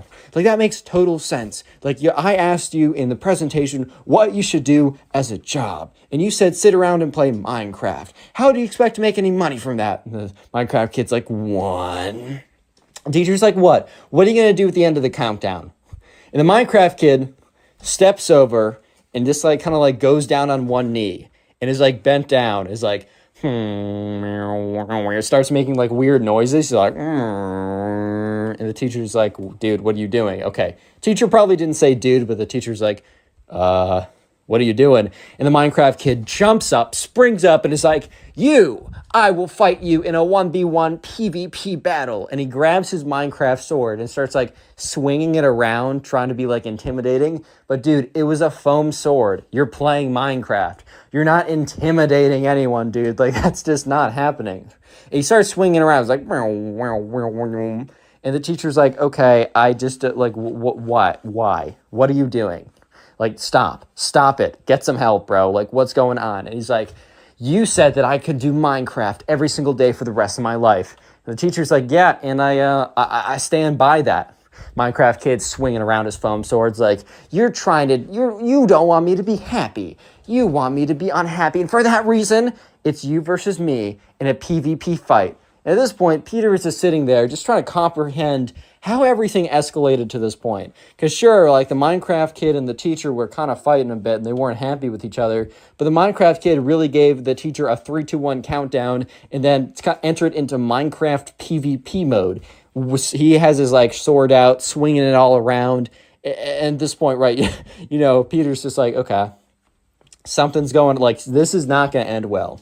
At this point, right, he's like swinging around his sword. The Minecraft kid's like, I'm going to give you to another count to 3 to give me a 100% and tell me that I can 100% play Minecraft for the rest of my life. The teacher looks at him and says, no, I would be lying to you if I said that. And Minecraft kid is like, fine, you've chosen your fate. Minecraft kid's like, starts swinging his sword. The teacher says, if that foam sword even touches me for a second, you're failing this assignment and you're going straight to the principal's office. The Minecraft kid says, I will give you another count of 3 to reconsider everything. The Minecraft kid is obviously realizing at this point that he's in way too deep and he's also not winning. So he thinks that if he keeps on saying, I'm going to give you till the count of 3, that he is somehow going to win this whole thing. And sure enough, the Minecraft kid counts to 3. The teacher's like, okay, like what? What's going to happen now? The Minecraft kid's like, I warned you. Minecraft kid takes his foam sword, swings, and goes, bop, makes contact with the teacher. And at this point, the teacher grabs the sword, rips out of the Minecraft kid's hand, goes over, holds onto both the Minecraft kid's shoulders, and starts walking him out the door. It's like, all right, buddy, that's time to go to the principal's office for you. So the Minecraft kid and the teacher walk out the door, and everyone else is kind of just sitting there like, what? Anyways, the next story, we're going to call the subscriber Chris. So Chris has a cousin who we're going to call the Minecraft kid, right? And Chris doesn't really get to know his cousin that well. He doesn't see him that often. But Chris and his mom are over at his aunt's, it'd be his aunt's house. And, this is the first time, Chris has seen his aunt in years. And the last time Chris saw his cousin was like 4 and was really shy, didn't want to talk that much. Now his little cousin was 8 years old and was apparently a Minecraft fanatic. He liked playing it so much. He knew everything about it. He watched Minecraft YouTubers when he wasn't playing Minecraft. In his sleep, he dreamed about fighting the Ender Dragon.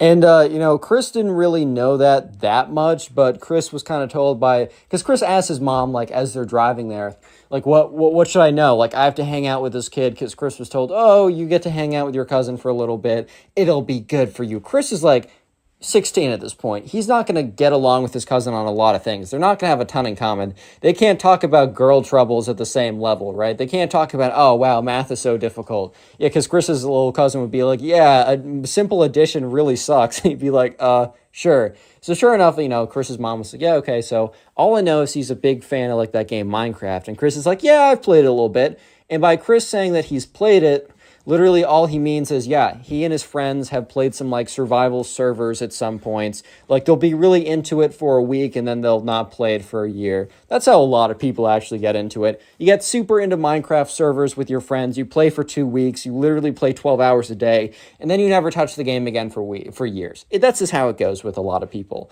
So Chris and his mom got there, and Chris's aunt and Chris's cousin, right? Chris's cousin's actually in a different room, but Chris's aunt greets them. They're like, oh my God, I haven't seen you so long, Chris. You're so much older now. And Chris is in his head is like, yeah, that's kind of how time works, bro. But whatever, right? Sure enough, Chris's aunt was like, hey, Chris, I just want to let you know your little cousin's in the other room, and he would love to see you. Did he actually love to see him? Well, we'll see him in a second. So sure enough, Chris goes into the other room, and there's the little cousin who's sitting there with an iPad, and he's playing, Pocket Edition Minecraft. And Chris is like, yo, what's up, bro? Like, hey, it's me, Chris. I don't remember if you remember me, but I'm your cousin. And Chris's little cousin's like, yeah, I don't, like, hi, how are you doing? And Chris is like, oh, I heard you like Minecraft. And, Chris's little cousin's like, I do. Do you like Minecraft? And Chris in his head is like, he's like, yeah, I'm going to say yes, we're going to bond, and this will be less awkward. So Chris is like, yeah, I like Minecraft. It's cool. Like, I enjoy it. And Chris's little cousin immediately says, so you're an expert? And Chris is like, I don't know, but I played a little bit. And Chris is like, okay, well, riddle me this.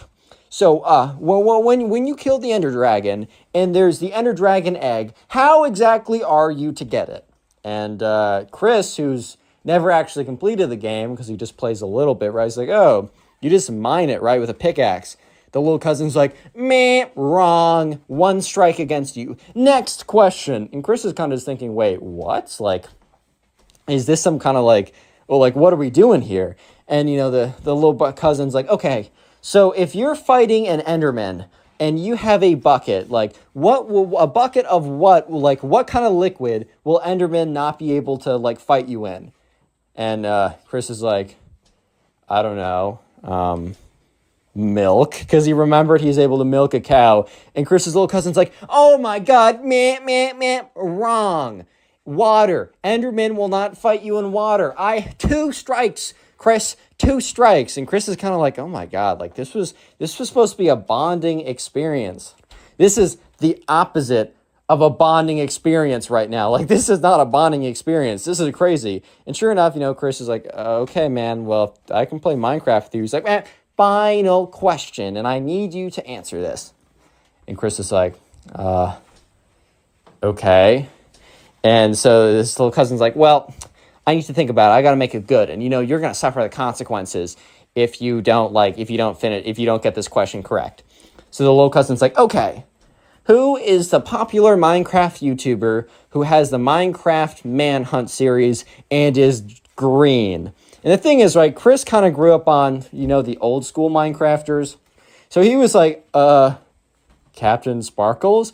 And his little brother's like, no, it's Dream, you idiot. You aren't actually a Minecraft fan. You lied to me. And at this point, Chris is like, dude, it's simply not that deep. And the Minecraft kid's like, no, you betrayed my trust. And the Minecraft kid runs over to him and sinks his teeth into his arm. Real quick, if you made it this far into the video, comment Minecraft down below. That'll be the secret word of the day. And it'll help me know how many people actually made it to the end of the video. I really do appreciate it when you guys comment the secret word down below so I can see all the names and faces. And if you want to support the channel, just continue watching more videos after this one. Literally just watching more videos supports the channel more than you can ever imagine. And also, it's on Spotify. And if you do listen on Spotify, please rate 5 stars.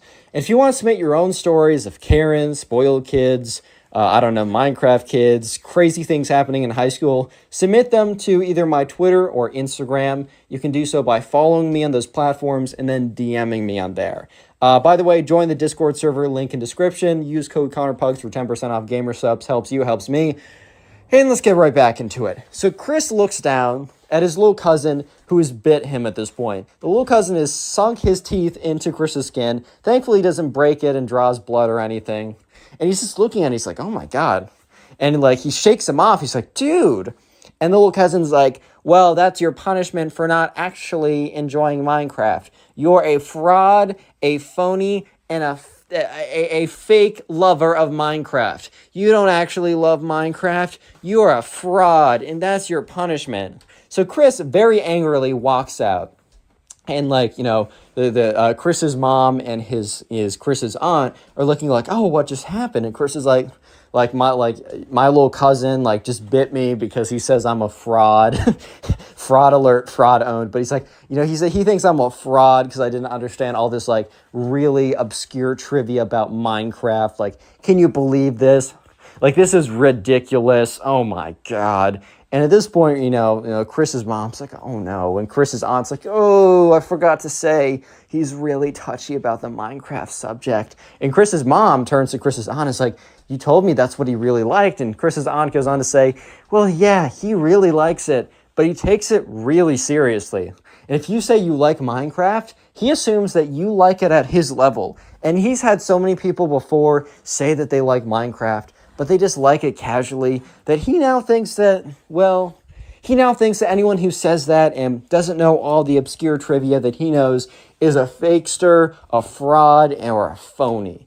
At this point, Chris is kind of just like, well, why didn't you tell me this before? And you could hear the little cousin screaming, get that fraud out of here, Mom. I don't want to hang out with that fraud. And sure enough, Chris's aunt goes into that room. You can hear her say, like, you better behave yourself. This is unacceptable behavior. You hear me? This behavior is unacceptable, and I won't stand for it. I simply won't stand for this. You only see your cousin like once a year. This is insane. And Chris is kind of just listening to this, and Chris's mom's like, Chris, I'm so sorry. I did not know. And Chris is like, it's fine. Like, how would you know? Like, I don't know anyone else who does this. Like, I simply could not blame you even if I wanted to. Like, the situation going down right now, it's just so ridiculous. Like, I just can't blame you at this point. And so Chris's aunt comes back out and it's like, once again, I am so sorry. Like, none of this was ever supposed to happen. Like, you know what? You can go back in there. And he said they just calmed down. And Chris kind of just looks at his aunt. It's like, he said that? And Chris's aunt's like, well, I mean, he implied that with his actions. Basically just meant Chris's aunt went in there and kind of like shouted at him until he quieted down. And, sure enough, Chris decides, okay, I'll go back in there. And when Chris walks back in, he's like, hey, dude. And, his cousin, the Minecraft kid, is just on the iPad. And, he walks in a little bit. And Chris is like, so, playing some Minecraft? And the little cousin's like, not like you would know. And Chris is like, well, okay, when I said I liked Minecraft, I literally just meant I played a little bit with my friends. I think it's a fun game. And the little cousin's like, if you thought it was a fun game, then you would have known my trivia. And Chris is like, well, not necessarily. Like, just because I don't know every detail about the game doesn't necessarily mean I don't like the game. Like, that just doesn't sound fair to me. And Chris is like, I don't know. Like, I enjoy playing with my friends. Doesn't mean I don't watch it on YouTube. So that trivia question about knowing that guy, like, it doesn't matter. Like, I really don't understand why you bit me. And, the little cousin is just, like, playing his Minecraft, but then he pauses his game. So, it's about to get real serious, right? And he closes out his iPad. He's like, I bit you because you're a fraud. You're a fraud who says he likes Minecraft, but really doesn't. Little kid turns around, jumps, and bites Chris on the other arm. And Chris is like, oh my God, pushes him off again. Chris storms out of that room and goes over and is like, Mom, he bit me again. And Chris's mom's like, oh dear. And his aunt's like, oh. Chris's aunt runs back into the room, shouts at the Minecraft kid again, and shuts the door. And is like, Chris, you know what? I haven't seen you in a while. How about you stay out here with your mom and I, and we'll just have a discussion here. You and your cousin can, you guys can meet each other again, maybe in a couple years, when he's out of this phase. Hopefully this is a phase. I really hope this is a phase. So the final Minecraft kid story, we're going to call the subscriber who submitted it Bart. Because if you couldn't tell, I got Peter, Chris, and Bart, Family Guy, Simpsons. I'm trying to do themes with these names now. Just keep myself interested. Anyways, though, right? So, Bart was in class, and he was in 3rd grade at the time. He was on the younger side for sure. I don't know exactly what grade. This could have well been 2nd grade, but let's just say 3rd grade just because. And so what they were supposed to do is they were assigned that, they could choose any country in the world, and they got to decide, they would have to research it, make a little presentation, and eventually present it in front of the entire class.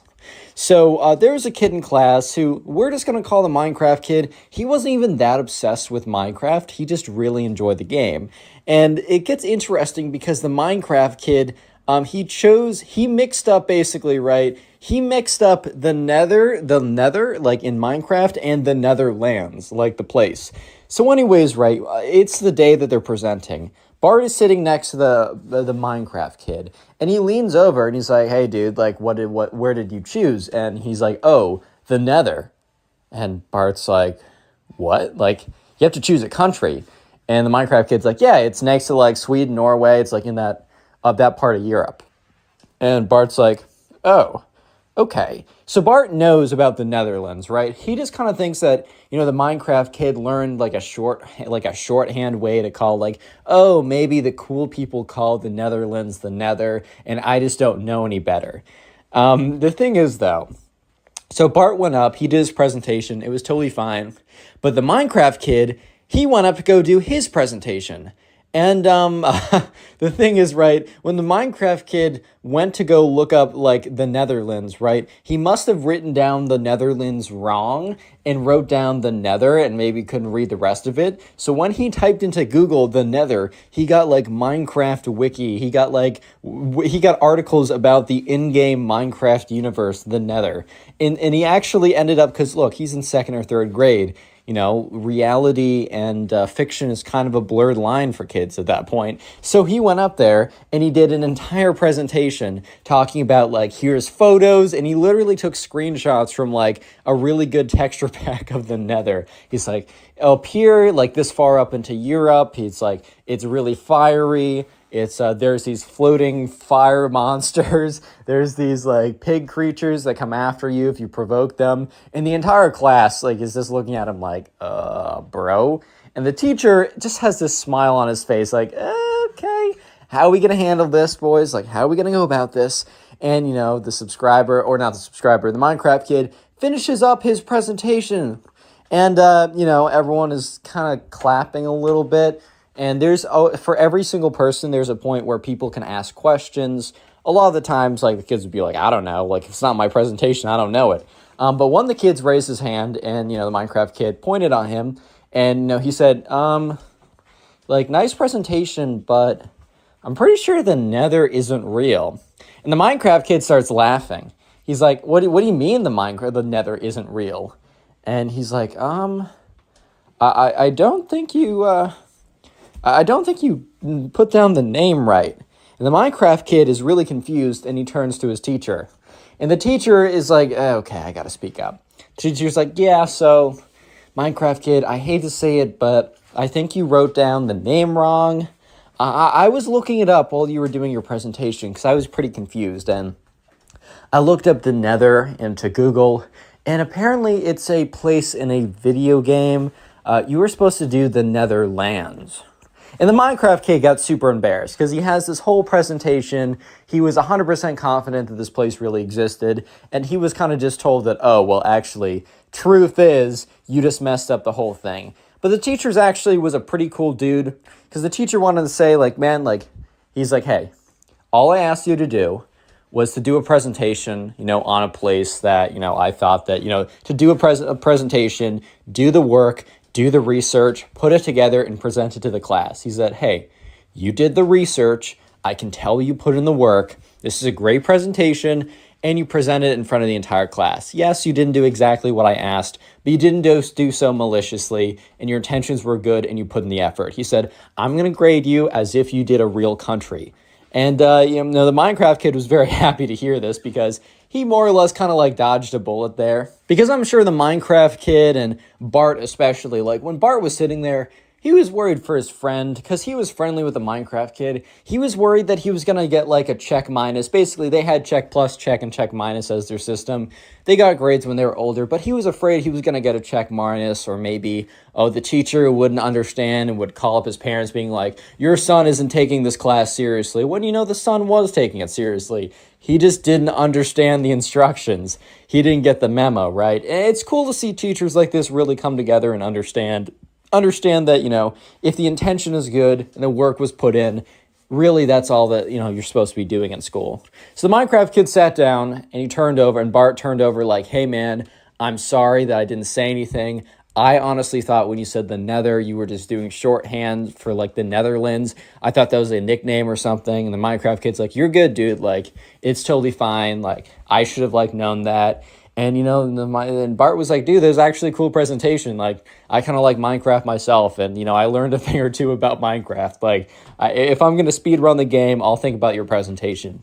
And, the Minecraft kid took that, like, pretty nicely. And he smiled back. And, yeah, after that, the Minecraft kid actually got a check plus for his presentation because the Minecraft kid put in a check plus worth of work. And most kids got check pluses. Some got checks if they really clearly didn't put in any work.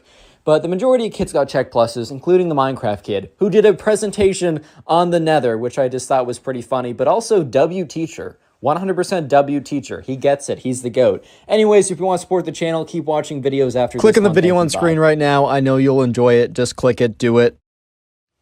How's it going, everyone? Hope you're having a good day, because today we have a pretty crazy story of this Minecraft kid who believes that after playing Minecraft that he needs to go back to his caveman roots.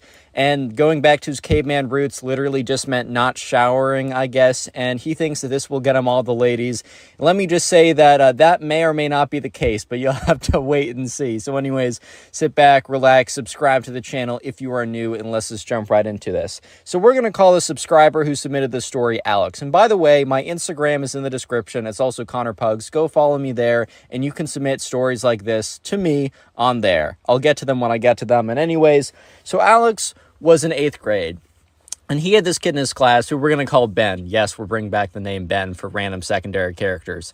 And anyways, right, Ben was like, he wasn't like super into Minecraft. Actually, he knew nothing of Minecraft until like a couple weeks before the story. And that's when he was introduced to the game by one of Alex's friends. We don't need a name, right? And anyways, right, Ben got super, super into it. Alex doesn't really know how Ben didn't know what Minecraft was. Like, it wasn't like Alex wasn't, or it wasn't like Ben wasn't on the internet. Like, I think Ben might have heard of it, but he'd never, like, he didn't know what it was. So when one of Alex's friends introduced Minecraft to him, Ben basically disappeared for like 2 weeks. Like, he went to school and everything, but he stopped being on social media, disappeared as soon as he could, like, didn't show up to anything. He was just in his room for as long as he could, playing Minecraft. And I don't mean, like, I don't know, like parkour servers like this, or player versus player servers. I mean, he was playing, like, vanilla, straight up, your traditional Minecraft. That's all he was doing, and he was in love with it. And 3 weeks later, he came into school one day, and he's like, Alex, buddy, I need to tell you something, a revelation I've come to. And Alex is like, yeah, what's good, dude? And Ben's like, brother, we need to return to the caveman days. I was playing Minecraft a couple days ago, and I came to a realization that we need to return to our caveman roots. And I have started that already. Alex is like, what do you mean by that? And at this time, Alex was noticing quite a pungent aroma coming from Ben, right? He didn't want to say anything. He didn't want to be mean. He didn't want to be, cruel or anything.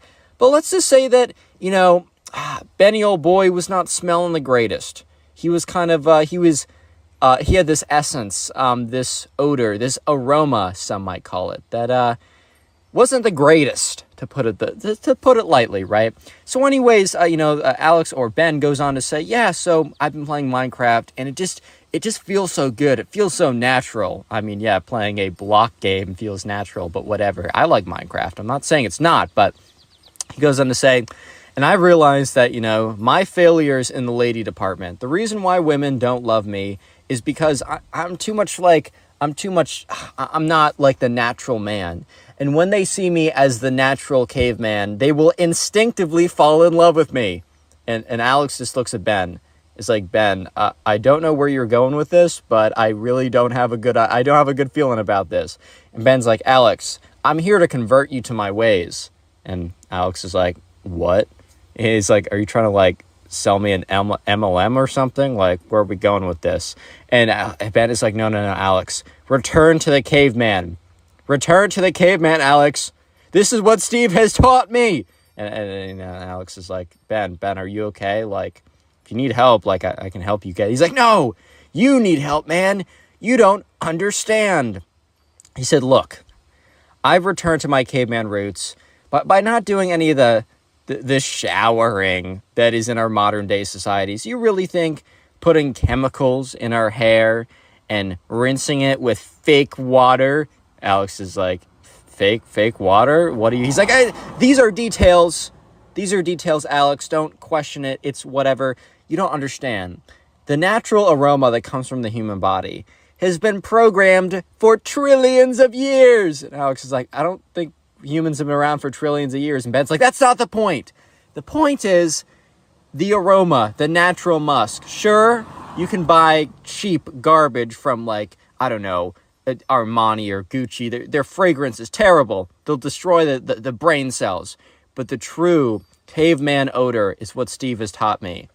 And Alex is like, so are you going to, like, I don't know, spend more time outside, get more sunlight, exercise, eat, like, not processed stuff like the caveman too? And Alex is like, whoa, or Ben is like, whoa, Alex, chill out. Let's not go crazy. Let's not go cuckoo banana mode on me, okay, man? Okay, man? Is that good? Like, let's not go crazy. I'm not dropping everything for this caveman thing, but I am embracing the natural musk. And Alex just looks at him and says, so Ben, you're not really changing anything about what you do besides not showering. That's the only difference. And Ben's like, well, no. It's not just not showering. It's embracing my natural musk, my natural odor. It will instinctively make women love me. And Alex is like, Ben, as your friend, I guess, I strongly suggest you don't do this. And Ben is like, you know what, Alex? I understand that you're a hater, and that's okay.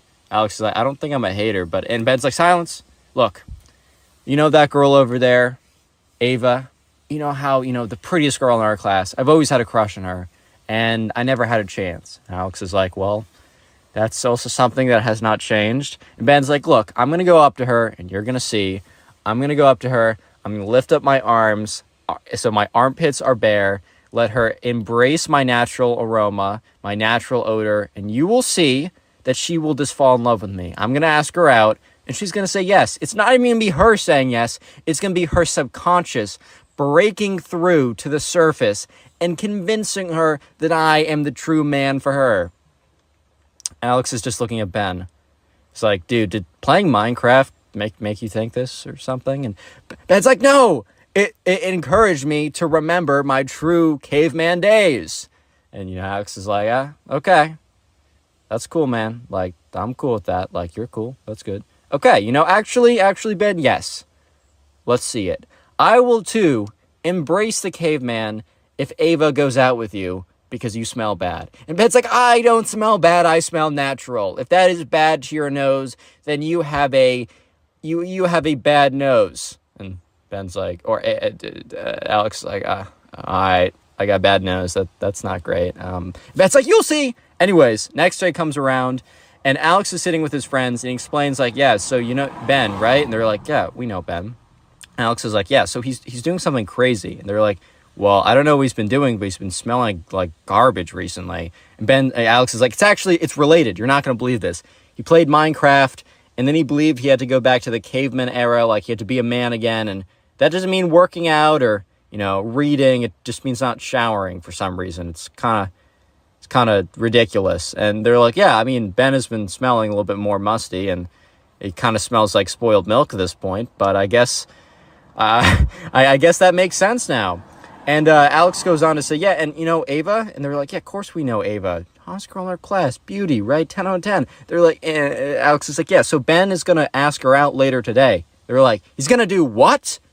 He's going to do, and Alex is like, yeah, so Ben thinks that because he smells like he does, she's going to instinctively say yes.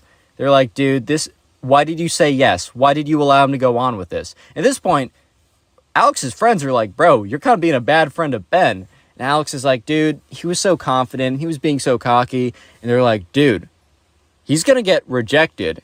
And there's a chance he gets rejected really hard and really embarrassingly in front of everyone. Do you want that for him? And look, Alex was not happy with the way that Ben went about explaining or teaching him, quote unquote, the ways of the caveman, aka no shower, no more, right? But at the end of the day, they were still friends, and Alex knew that Ava was not just going to say no, but, she developed a bit of an ego because she did know that she was, the most beautiful girl in the class, and she could have any guy she wanted. She was not going to be nice about letting him down. She was going to be cruel, she was going to be mean, and she was going to crush him, dude. She was going to freaking crush him. And Alex is like, all right, I got to find Ben. I need to find him before he asks Ava out. And as Alex was saying that, he hears, or he looks up, and he looks at the table across, because they're sitting at lunch. He looks at the table farthest away, and that's where Ava and her friends were sitting, and Ben was walking up to her table.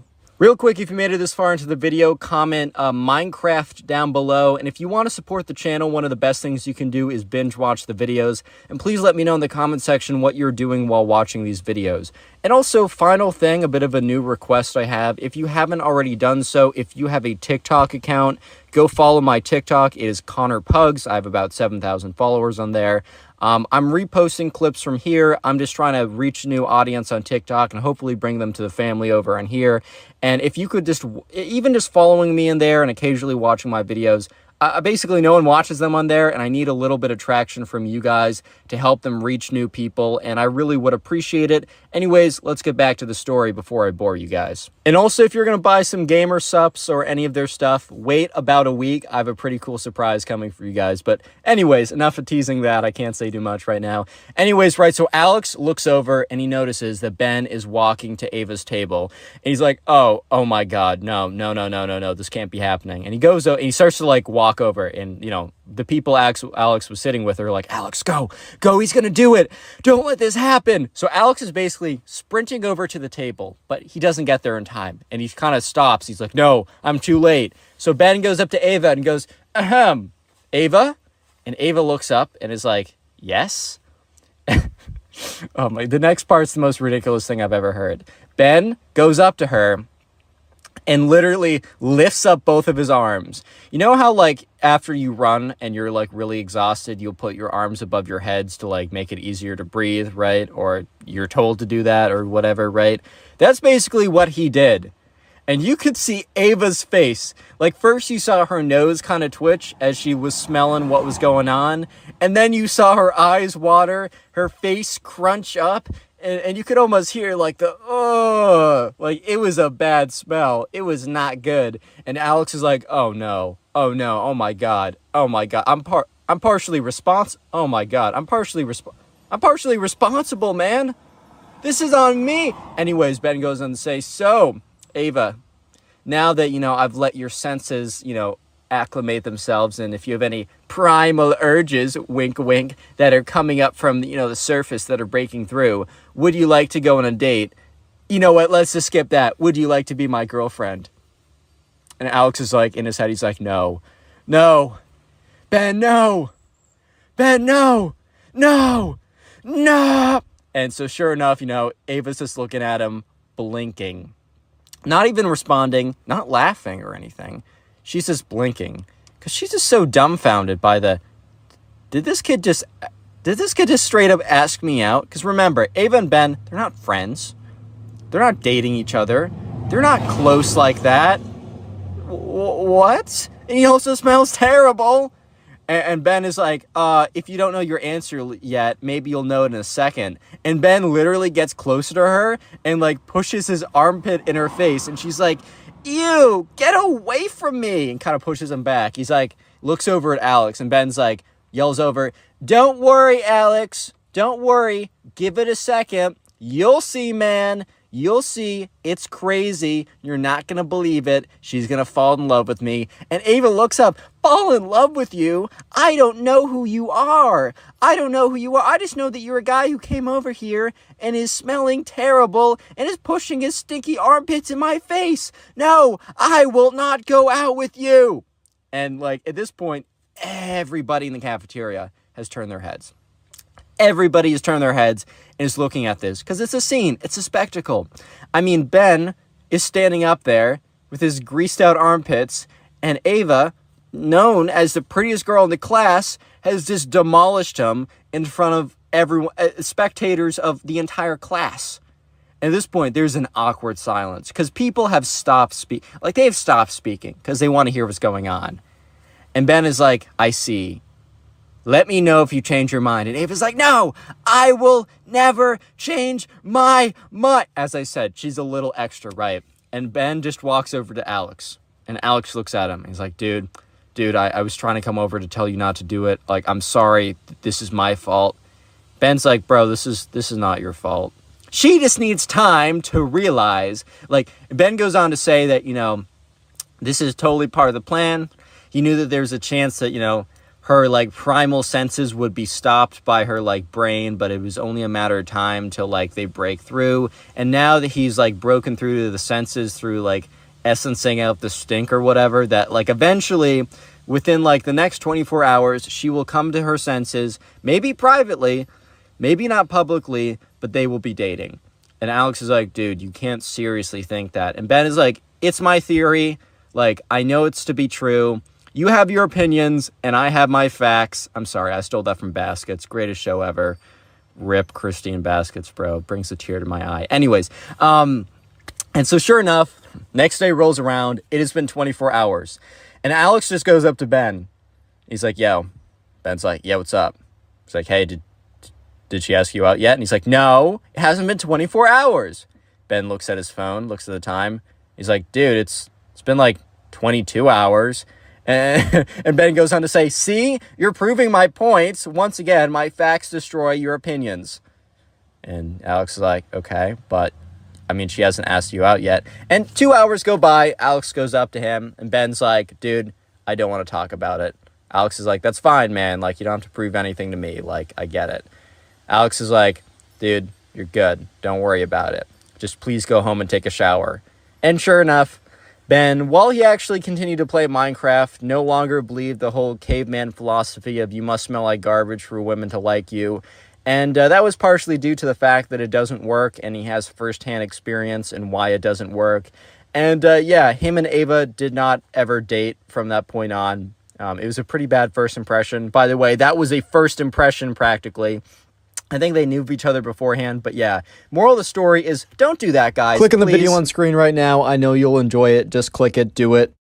How's it going, everyone? Hope you're having a great day today, because today we have probably one of the most insane stories about a Minecraft kid to date. I mean, you do not want to miss this, so sit back, relax, subscribe to the channel if you are new, and let's call today's subscriber who submitted this story, let's call him Dave. So anyways, right, Dave was in the 3rd grade, and in the 3rd grade, like at this time, Minecraft was huge. I mean, Minecraft was really big now, but it was like really, really big back in like 2013, 2014. Dave is quite older, but this is a story from back in his childhood. So anyways, right, one thing that was starting to get pretty big, 2015, 2016, I don't totally know exactly when the story happens, was something called, Minecraft PvP, where basically people would fight each other in Minecraft. And there was this kid in Dave's class who we're going to call Ben, because of course we're going to call him Ben. So anyways, right, Dave and Ben, they weren't necessarily best friends, but they started to get to know each other because they both were really into the whole Minecraft player versus player battles. And so they would start to like play a little bit, with each other after school. They would go on Minecraft servers and they would fight each other, and it was actually quite fun. So Dave and Ben started to become friends in class. And the thing is, though, Dave was not friends with Ben after what is about to happen, which is absolutely crazy, but you'll have to wait for that one, right? So anyways, right, Dave and Ben, they're talking at recess. So there's a swing set at this school's recess, at the school's playground. So Dave and Ben, they're both on the swings, and, Ben is like, man, I don't know, I really don't like Miss Davenport. So Miss Davenport's going to be the name of their teacher for their math class. And Dave's like, dude, I know, she's the worst.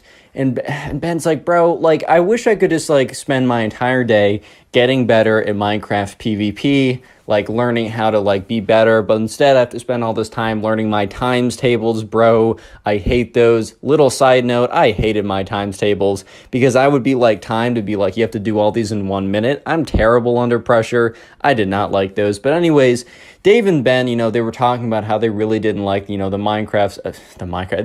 math they had to do in their class, and how they thought that their teacher was, like, extra mean, even though Dave tells me in retrospect the teacher was actually super normal. Like, she was, like, honestly just trying to teach them the fundamentals of math that they would need for like the next 7 years of schooling. But at that time, Dave and Ben, the Minecraft kid, they just didn't get that. So Dave and Ben decided that, you know what, they were going to pull a prank on their teacher to somehow get more time to play Minecraft.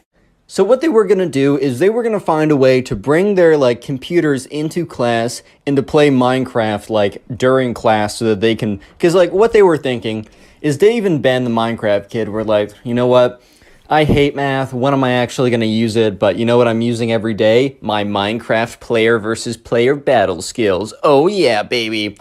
So yeah, basically they were thinking to themselves, like, we gotta practice in class because we're wasting all of our time doing math. This is ridiculous.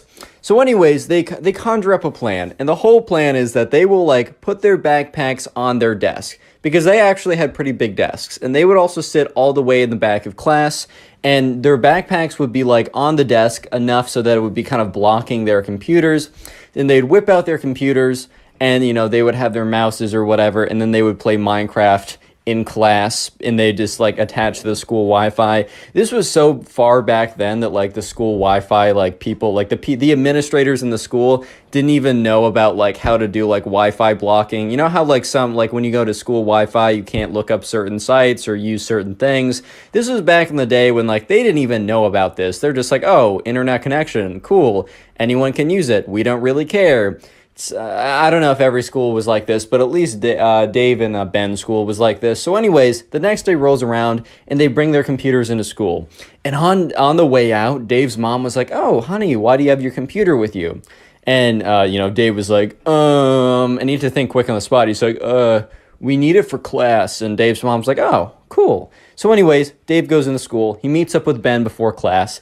He's like, bro, are you ready? And Ben's like, yeah, dude, I got my PC. I'm ready for this. So they go into class, and they both sit in the back of the class. And the teacher's like, all right, class, today we'll be learning about long division. By the way, screw long division. That is the worst thing ever. But anyways, right, so Dave and Ben, you know, they're sitting in the back of class. They pull out their backpacks, and they put them on their desk. And the teacher kind of looks over and doesn't think anything of it. She's like, weird. But if you want to have less desk space, then be my guest, bro. Like, that's not on me, that's on you, so whatever. And then Dave and Ben, you know, they pull out their computers, and then they pull out their mice, and they barely have enough room to fit everything on there. But barely is still it. You know, they still have enough room, even if it's barely enough room. So anyways, right, they get their laptops out, they connect to the Wi-Fi. They're like, all right, this is perfect. So they go on whatever player versus player Minecraft server where they can fight each other and other people. I don't know if it was Hypixel back in the day. I don't know if it was like a Bad Lion or whatever. I don't even know. I don't know the history that well. But they go on their server, right? And the thing about like Minecraft PvP, if you don't know, when you fight someone in Minecraft, you normally have like a sword. Normally, I mean, you can have like bow, rod, lava bucket. You can have a lot of stuff. But normally it's sword fighting, and for sword fighting, you need to click. And neither of these kids had auto clickers or anything like this. So if they wanted to swing their sword, they needed to click. And the thing is, right, they didn't have some kind of like ghost mouse that makes no sounds when you click it, which I don't know even if that's a thing, because like, why would you want that? Except for this very specific situation, which doesn't come up often. Well, actually, I don't know, man. I mean, I'm not typically in class pretending to be like hiding behind like a backpack, secretly playing Minecraft, ignoring my math schools or my like math class or whatever. That doesn't normally happen. But anyways, right? So the thing is, for them to play, they need to be clicking. And remember, this class isn't super loud and rowdy, and no one else is on their computers, and no one else is clicking a mouse. So they don't even really think of this. They're just like, Dave and Ben are just so excited to the fact that they're able to play Minecraft during their math class that they legitimately just they get on the server and they go, actually, I have a mouse with me right now. They just start like going crazy, and they're clicking away, and they're fighting people, and they're doing pretty well, right? So Dave is super focused right now. He's playing this kid who's actually pretty good, and they're really close. They're basically have the same number of hits, and he hears Ben whisper, Dave, Dave, Dave, Dave. And Ben, and Dave's like, Ben, stop, I'm in the middle of a fight. And that's when the teacher says, then he hears his name again, but he hears Dave, And sure enough, it is Miss Davenport. And he looks up and he immediately closes his computer. At this point, like, Ben is like, oh my God. And Dave is like, hi, Miss Davenport. How's it going, Miss Davenport? How's it going there? Haha, what's good? Miss Davenport, and sure enough, like, Miss Davenport's like, you two, you're coming with me. And they pack their bags, and they walk up to the principal's office, and they get in trouble because you're not supposed to be doing that in class. And, yeah, and the principal, ends up calling their parents. When Dave gets back, Dave's mom's like, you were playing Minecraft, you were playing, like, video games. I don't know if she knew if it was Minecraft exactly. So, you were playing video games in class. You're supposed to be paying attention. Like, this is foundational material for the rest of your academic career. Like, you're going to be in college math class, and you're going to be thinking back, why didn't I pay attention to that long division? Bro, I've never done long division, like, since fourth grade, bro. Just a little tip. I mean, learn it because you need to pass, but I've never used that stuff again. Oh, my God. Anyways, though, Dave is not happy. And, Ben is also not happy. So the next day, while they did get in trouble, they still had their recess privileges. So they went out back to the swing set. And Ben was like, dude, Miss Davenport is the worst. And Dave's like, bro, 100%. She is the worst. Even though, like, in retrospect, Dave tells me that Miss Davenport was literally just doing her job and that Dave back then and Ben, his friend, were just a bunch of dumb kids. But anyways, at the time, Dave and Ben were like, bro, she is the worst. We need to actually get back at her for what she did to us. Dave's like, bro, what were you thinking? And Ben's like, you know what? Last night, I was just so angry that I was sitting there and I was just trying to come up with something. I was trying to come up with an epic prank that would truly get her. So Dave and Ben end up doing something which you guys will hear in just a little bit. That is something that I have to do a little bit of a disclaimer. Do not do this. I have personally never done it, and I actually don't know anyone who's done this. And it's also pretty illegal, and it's a jerk move, and you should never do something like this. That's just my disclaimer coming from me, so I can freely tell the rest of the story. So anyways, on the swing set, Dave and Ben, since they live close to each other and they're allowed to kind of roam around, Ben's like, dude, I figured out exactly where Miss Davenport lives last night. And Dave's like, bro, what? And Ben's like, dude, Miss Davenport, she lives really close to us. Like, she lives like 5 minutes away. And Dave's like, bro, okay, what do you want me to do with this information? And Ben's like, dude, my mom just bought eggs. And she probably, so much stuff goes in her fridge, she won't notice if she loses some eggs, right? And Ben's like, or Dave's like, bro, Ben, I don't understand what you're trying to say. And that's when Ben says, you and me, tonight, we're going to go egg her house for what she did to us. Real quick, if you made it this far into the video, comment door down below. That's for the OGs of this channel. If you don't get it, that's all good. But if you've been around for a while, that probably brought you back. But anyways, if you made it this far into the video, comment door down below, D-O-O-R, or the thing that, like, you enter a house with or a building with. I just want to see how many people make this far into the video. And also, if you want to support the channel, literally binge watch these videos, like sit down and watch a bunch of story videos in a row. It really helps me out more than you can ever imagine. And let me know in the comment section what you are doing while binge watching these videos. Are you playing video games? Are you doing some artwork? Are you going to sleep? Whatever you're doing, let me know. I'll heart it. And I'll even sometimes throw up your comments on screen. So here are some people. Here's a little bit of a shout out to these people. If you want a bit of a shout out in a future video, just comment how you're supporting the channel. And yeah, let's get back to it. So anyways, right, at this point, Dave and Ben, they kind of commit to, doing the thing that they're going to do. And after school, they basically have a plan to tell their parents that they're going on a nighttime walk at like 8, and then they're going to meet up at a certain place. So anyways, it's like 7:55, and Dave's starting to get butterflies in his stomach. Like, this is really crazy. He's starting to feel really, like, weird about this, but he's like, you know what, screw it. I'm just going through with it. So it's 8 o'clock. He walks out there, and he meets up with his friend Ben, and sure enough, Ben has 4 eggs in his hand. So they're not going to, like, they're not going to load up a Gatling gun with 1,000 eggs and completely, like, I don't know, they're not going to turn her house into an omelet or anything like that, but they're still going to egg the house, which, once again, disclaimer, do not ever do. It's not even, like, cool or anything like that.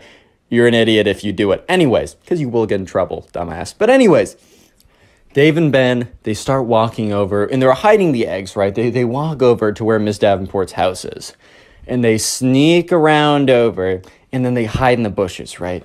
And Dave turns to Ben. He's like, dude, are you sure about this? And Ben's like, don't forget what she did to us. And with that, Dave gets a little angry. He takes one of the eggs. He's like, on 3. And then Ben takes one of his eggs.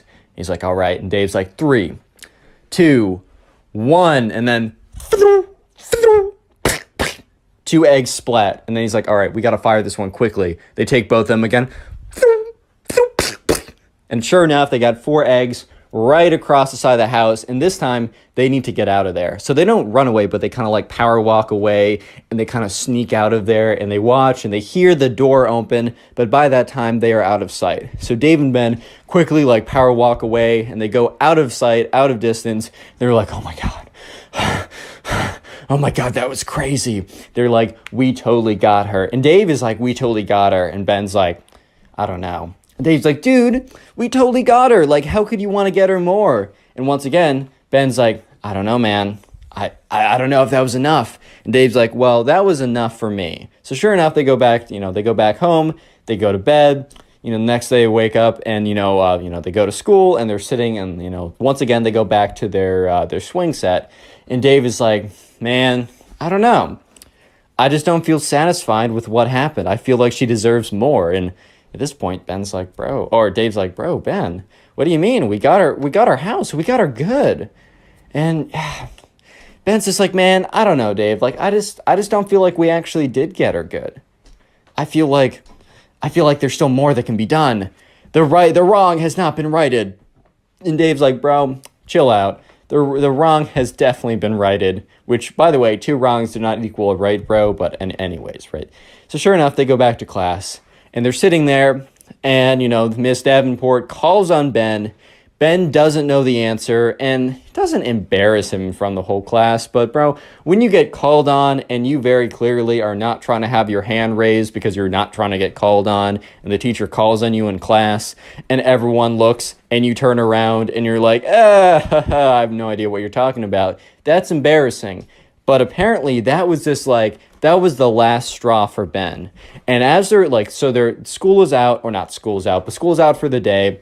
They're waiting in line to be picked up by their parents. And Ben walks up to Dave and is like, bro, I'm getting revenge on Miss Davenport for embarrassing me today. And, Dave's like, bro, what are you talking about? And Ben's like, dude, she's been crazy recently, and what we did was just like, it was a little drop in the bucket. It really means nothing. But I'm going to get her tomorrow, and I'm going to use my Minecraft skills to get her back. I'm going to put my training to good use. And Dave looked at him and had literally no idea what he was going to do. So he's like, okay, man, cool. So anyways, the next day rolls around, and once again, before class, they're at recess, and they're sitting on the swings. Dave and Ben always sit on the swings together. No one else really uses the swings, so they're kind of like, it's the place they always go to. And Dave is just talking, and Ben's like, bro, you're going to want to be in class today. And Dave's like, dude, of course I'm going to be in class. Like, what would I do if I skipped it? Sit in the bathroom, dude? Like, what? Because remember, they didn't really have phones then. I mean, phones were a thing, but since they were kids, they didn't really have it. But anyways, Ben goes on, bro, you're going to want to be there. And Dave's like, okay, like, do you want to tell me? And Ben's like, nope, it's going to be a surprise. But just know that Miss Davenport is not going to want to mess with me or anyone else, including you, after this. And Dave's like, okay, man, cool. So they get to class. And, Dave sits next to Ben. And he looks over, and there's something's weird with Ben's bag. And that's when Dave realizes, those like fake plushy Minecraft diamond swords that you can buy online, like the little toy things? Yeah, one of those, the handle of that was sticking out of his backpack. And Dave looks at Ben and is whispering like, yo, dude, why is there a diamond sword in your backpack?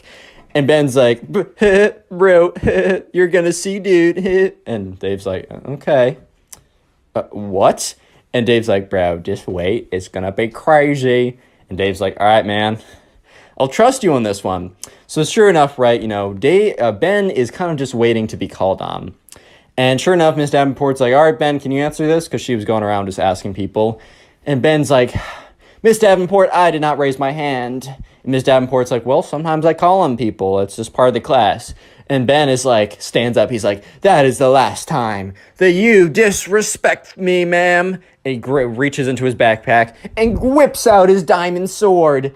And Dave is like, oh my God, this guy's gone off the rocker. And he starts swinging it around like, and Miss Davenport's like, Ben, what is that? Like, why do you have like a little fake plastic sword or whatever?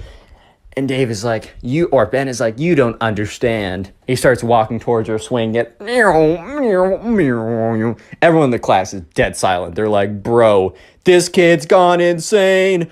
Oh my God. But anyways, right, so Ben is walking towards him with the sword. Miss Davenport's like, dude. Or she doesn't. Okay, Miss Davenport, the teacher, the 40-year-old math teacher, does not say dude. But she's like, Ben, put that down immediately, and you're coming with me to the principal's office.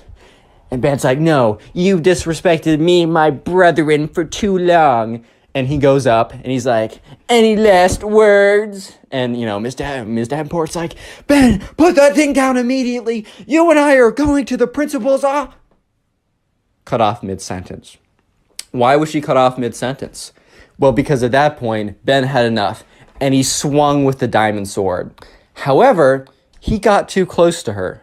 So when he swung with the diamond sword, he held the diamond sword in his fist so tightly that when he swung, he didn't hit her only with the diamond sword. He accidentally hit her with his fist that was clutching onto the diamond sword so tightly that he basically just square punched her in the face. And at this point, it was such, I know he's just a little kid, but just like the shock and the momentum and just somehow he got it just right that he went, whoopah! And Miss Davenport stood there for like a second and then just collapsed on the floor. And everyone, their mouths were just gaping open. They were just like, oh, what? What? Huh? Oh, what is going on? What is going on? What? And so sure enough, one girl just runs out of the room immediately. And Ben is kind of just standing there, just kind of shocked with what happened. Because, bro, you're not expecting to knock out the teacher with your diamond sword. I don't care how delusional you are. You were just not expecting that to happen. And, Ben's just standing there. He's like, oh my God, oh my God, oh my God, oh my God, oh my God, oh my God, what'd I do? Everyone in the class is like, oh my God, is she dead? Oh my God. She was not dead. She's just knocked out. But within 5 minutes, the girl that ran out actually ran out just to go get help from security or whatever. And sure enough, security walks in and they look at what's happening. They see the kid with the diamond sword and the teacher slumped over and the girl points to him and says, that's the kid. Security goes up, grabs Ben, is like, you're coming with us. And the other security officer goes and checks Miss Davenport's pulse to make sure that she wasn't actually, destroyed by that. And sure enough, she was fine, but she was knocked out. They call an ambulance. Ambulance comes over. Miss Davenport starts coming back too. She's given water, electrolytes, whatever. And Dave is just sitting there oh my God. So Ben actually gets up getting expelled from the school. He's not suspended. He's not in trouble. He's expelled from the school. They have a zero tolerance for anything like that. However, there was some questioning to Ben about the recent egging to her house because she did report it to the school. And thankful to Ben did not say anything. Ben kept his mouth shut, said he knew nothing of it, that was ridiculous, and they didn't look any further into it. And Ben and Dave never really spoke that much afterwards because Dave's mom, I don't want you hanging out with Ben. He's a bad influence and all that kind of stuff. And to this day, Dave and Ben have not seen each other since. And Dave does not know where Ben is. Ben might be at some other school. Dave thinks that the parents moved because he actually walked over to see if Ben was at his house because he wanted to see how he was doing. And it was a totally different family in that house when he went over. It was kind of weird, but whatever, right?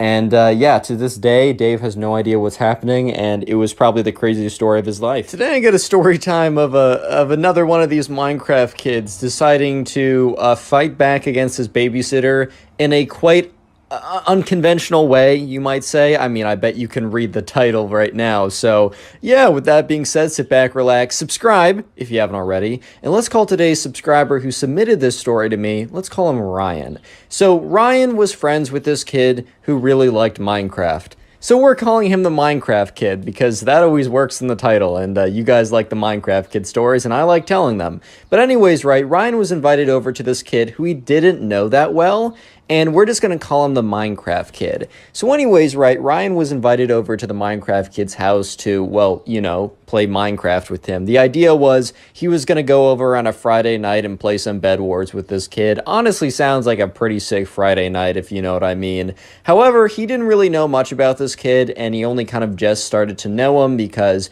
Ryan's mom and the Minecraft Kid's mom became friends like a couple months ago when they were both volunteering for something, or maybe they just met. I don't know why, but Ryan's mom and the Minecraft Kid's mom became friends, and for that reason, you know, Ryan's mom's like, oh, I have a son about your son's age, they should totally hang out. And since Ryan knew nothing about the Minecraft Kid, at their first like interaction, which wasn't like a sleepover playdate type thing, he was like, so what do you like to do? And he's like, I like to play Minecraft. He's like, cool, do you like to play Bed Wars? And he's like, yeah, it's my favorite game. So they bonded over it. So anyways, Ryan was heading over to the Minecraft Kid's house. And Ryan's mom told him, hey, just so you know, the Minecraft Kid's mom is not going to be there. She's going to be out for something. However, they hired a babysitter, and the Minecraft Kid's mom should be back by like 10 or 11. And Ryan was like, all right, that's totally fine. I don't really care. It's not like we would have been hanging out with the Minecraft Kid's mom and having her play in our Bed Wars trios or something, man. So it's fine. So Ryan gets over to the Minecraft Kid's house, and when he gets there, no one greets him at the door. He kind of stands there for a second, and he knocks on it, and he stands there for like a little more time, and he hears noises coming from upstairs. And it's a two-story house, and there's a window right above him, and the window is open, and he can hear noises. And you know what noises he hears? He hears block placing noises. He hears golden apple eating noises. He hears bed break noises. He's like, wait a minute. Bro, the Minecraft Kid is playing Bed Wars right now. And, you know, Ryan was thinking that he would have yelled up to the Minecraft Kid, but the door eventually opened, and presumably the babysitter, or who we thought the babysitter was, which, no, was the babysitter. That isn't, like, the big secret of the story, but the babysitter comes and, you know, opens the door and says, hey, so sorry, Minecraft Kid's upstairs. I'm, you know, making dinner right now for you guys. It'll be ready in, like, 30 minutes, so make sure you're not in the middle of the game in, like, half an hour. And Ryan's like, all right, that sounds pretty cool. So he goes up the stairs, he opens the door, and the Minecraft Kid's like, what's good, bro? I'm in the middle of a game. Get your, like, laptop out and set your stuff up, and we'll go into, like, doubles in just a second. And so sure enough, and by the way, guys, Bed Wars it's a Minecraft game where you can, like, it's fun. You should go look it up and play it maybe. But just for context, it's a video game on Minecraft. But anyways, right, so he sets up his gaming setup or whatever. He gets that all ready. And yeah, sure enough, the Minecraft Kid eventually wins his game. Great work, Minecraft Kid. Not so great work at later the night, as you can tell by the title. But yeah, anyways, Ryan and the Minecraft Kid, they start playing some Bed Wars duos. Life's pretty good. And that's until they're in the middle of a game, and it's really, really intense, right? It's getting really down to the wire. If you know a thing or two about Bed Wars, all the beds have been broken, and they're really just both of them. Ryan and the Minecraft Kid are super stacked. They have their golden apples. They have their diamond armor. Yes, they sweated to diamond armor. And the two people that were remaining were about as good as they were. And they were playing for all the marbles at this point, man. This was pretty intense. And that's when the babysitter yells, all right, guys, time for dinner. And the Minecraft Kid's like, well, 1 second. Yells down that, and, you know, Ryan and the Minecraft Kid are like, all right, how are we going to do this? Do we go in? Do we wait? And the Minecraft Kid is a big fan of, like, camping, which in a video game, when you're camping, that basically just means that, like, you're staying on defensive ground and you're waiting for the opponent to come to you, which in Bed Wars, if you're super, super stacked, that can kind of give you the advantage because you can always drop golems. You got a hometown advantage if you have the regen thing. Camping is an okay strategy, super late game, but that also means that the game's going to be a long time. And Ryan says to the Minecraft kid, hey man, do you think we should like be aggressive and we should be the one attacking them? Because like, you know, our food is like dinner is ready. Do you think we should just go do that for the sake of doing that? Just so we can, and we'll play another game when we come back. And the Minecraft kid's like, no, like I know that we'll win. Like we have prot 4 diamond, they don't. But if we go to them, there's a chance that they knock us off, we fall while going, they fireball us over. It's just a lot more dangerous to go over. He said, we're staying here. And Ryan, who doesn't really care, he's like, all right, man, sure, we'll stay here. And then, you know, a minute later, the babysitter says, guys, you don't want dinner to get cold. The Minecraft kid's like, 1 second. Which it wasn't going to be a second. Like, it was going to be probably like 5-10 minutes on average remaining of the game. And Ryan and the Minecraft kid were waiting it out. And the thing was, the other team was camping too, which basically means that they were both just collecting gear and such, and they weren't attacking each other. So then the babysitter was, you know, yelled up again, like, guys, like, come on, like, I made you something. Like, I told you not to be in the middle of a game. And he's like, once again, the Minecraft kid, instead of saying, hey, I'm so sorry, can we be down there in 5 to 10 minutes? Like, I apologize. He's like, 1 second. He just keeps yelling down 1 second. And the babysitter kind of did something that she probably shouldn't have. Like, it just wasn't that deep, but I think the babysitter was kind of getting mad that, you know, they just were refusing to come down when, you know, she was sweating out some good food or whatever.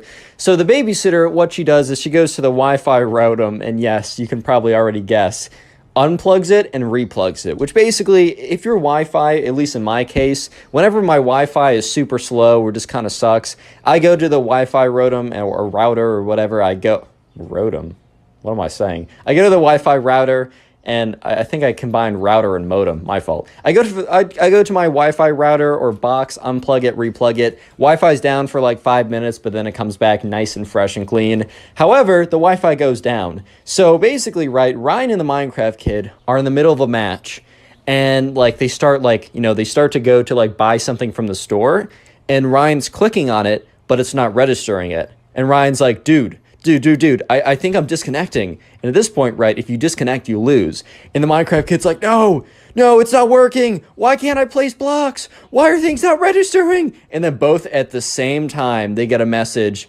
like, not kicked, but like, it disconnects from Hypixel, like no connection. And the Minecraft kid's like, no! Starts slamming his fist. And Ryan, who doesn't really care, and it looks at the Minecraft kid, and the Minecraft kid was like, I was on a 99 win streak. I won 99 games in a row. I was going to go to 100. I've been recording the whole thing. I was going to clip it and post it on YouTube, man. I was about to get 100. Basically, he was pretty upset. So Ryan and the Minecraft kid, Ryan just looks at the Minecraft kid and be like, all right, man, I'm so sorry. Like, we'll grind it out tonight. We'll get you back to at least halfway, which was a lie. They were not going to play, nevertheless, win 50 games in a row. But, you know, Ryan's just trying to calm the air. And he's like, yeah, man, don't worry. We'll get back to it. So they walk down, and the babysitter is waiting there. And she's like, guys, like, I asked you to come down. If you weren't going to come down, you should have at least told me. I would have put it back in the stove. Now the food is cold. It really took me, you know, turning off the Wi-Fi to get you guys to come down. Teenagers these days. Or not teen, I guess. She's a teenager. She's the babysitter. I guess preteens these days. And that's when Ryan is like, oh my God, she turned off the Wi-Fi. That's why we frozen the game. And Ryan looks over at the Minecraft kid, whose face, he's just stood there. Like he's been frozen by like a spell that turns you to stone. He's just frozen there, looking at her. His like jaw starts to slack a little bit, like, oh my God, it was you. It was you who got in between me and the 100 Bed Wars win streak. Real quick comment, Minecraft, if you made it this far into the video, as that will be the secret word of the day. And if you want to support the channel, as always, just go ahead and binge watch several videos or a bunch of videos whenever you have the time. And let me know in the comments if you do this, because It really does support me more than you can probably even imagine. It boosts the channel. YouTube likes watch time anyways. So right now, remember, Ryan and the Minecraft Kid just lost in a very important game for the Minecraft Kid. He almost got a 100 win streak, which is pretty impressive, I'm not going to lie. But unfortunately, the babysitter, who kind of like overreacted a little bit, got mad and unplugged the Wi-Fi, and that made them lose the game that they probably were actually going to win. And so when they walk down, they have no idea that the babysitter was the reason why they lost the game until the babysitter is like, oh, guys, like, I really had to pull the Wi-Fi plug to get you guys down here. Like, crazy how, like, preteens are these days. Or kids on their phones too much. Like, on that, like, old man behavior type thing, even though this girl was, like, 17 or something. And the Minecraft Kid is just so angry. He's like, you're the reason I lost my Minecraft game. And she's like, sorry, like, should have come down faster or should have at least told me. And she goes to sit down, and Ryan is also like, all right, well, this is going to be a little awkward, but whatever. I'm still going down to sit down, like, whatever. Like, he's not going to react that ridiculously. How do I say this? Yeah, no, he acted ridiculously. The Minecraft Kid waits until the girl sits, or the babysitter, she's 17. I guess she's still like a girl, I guess. She is, I don't know. She waits till the babysitter, right, sits down.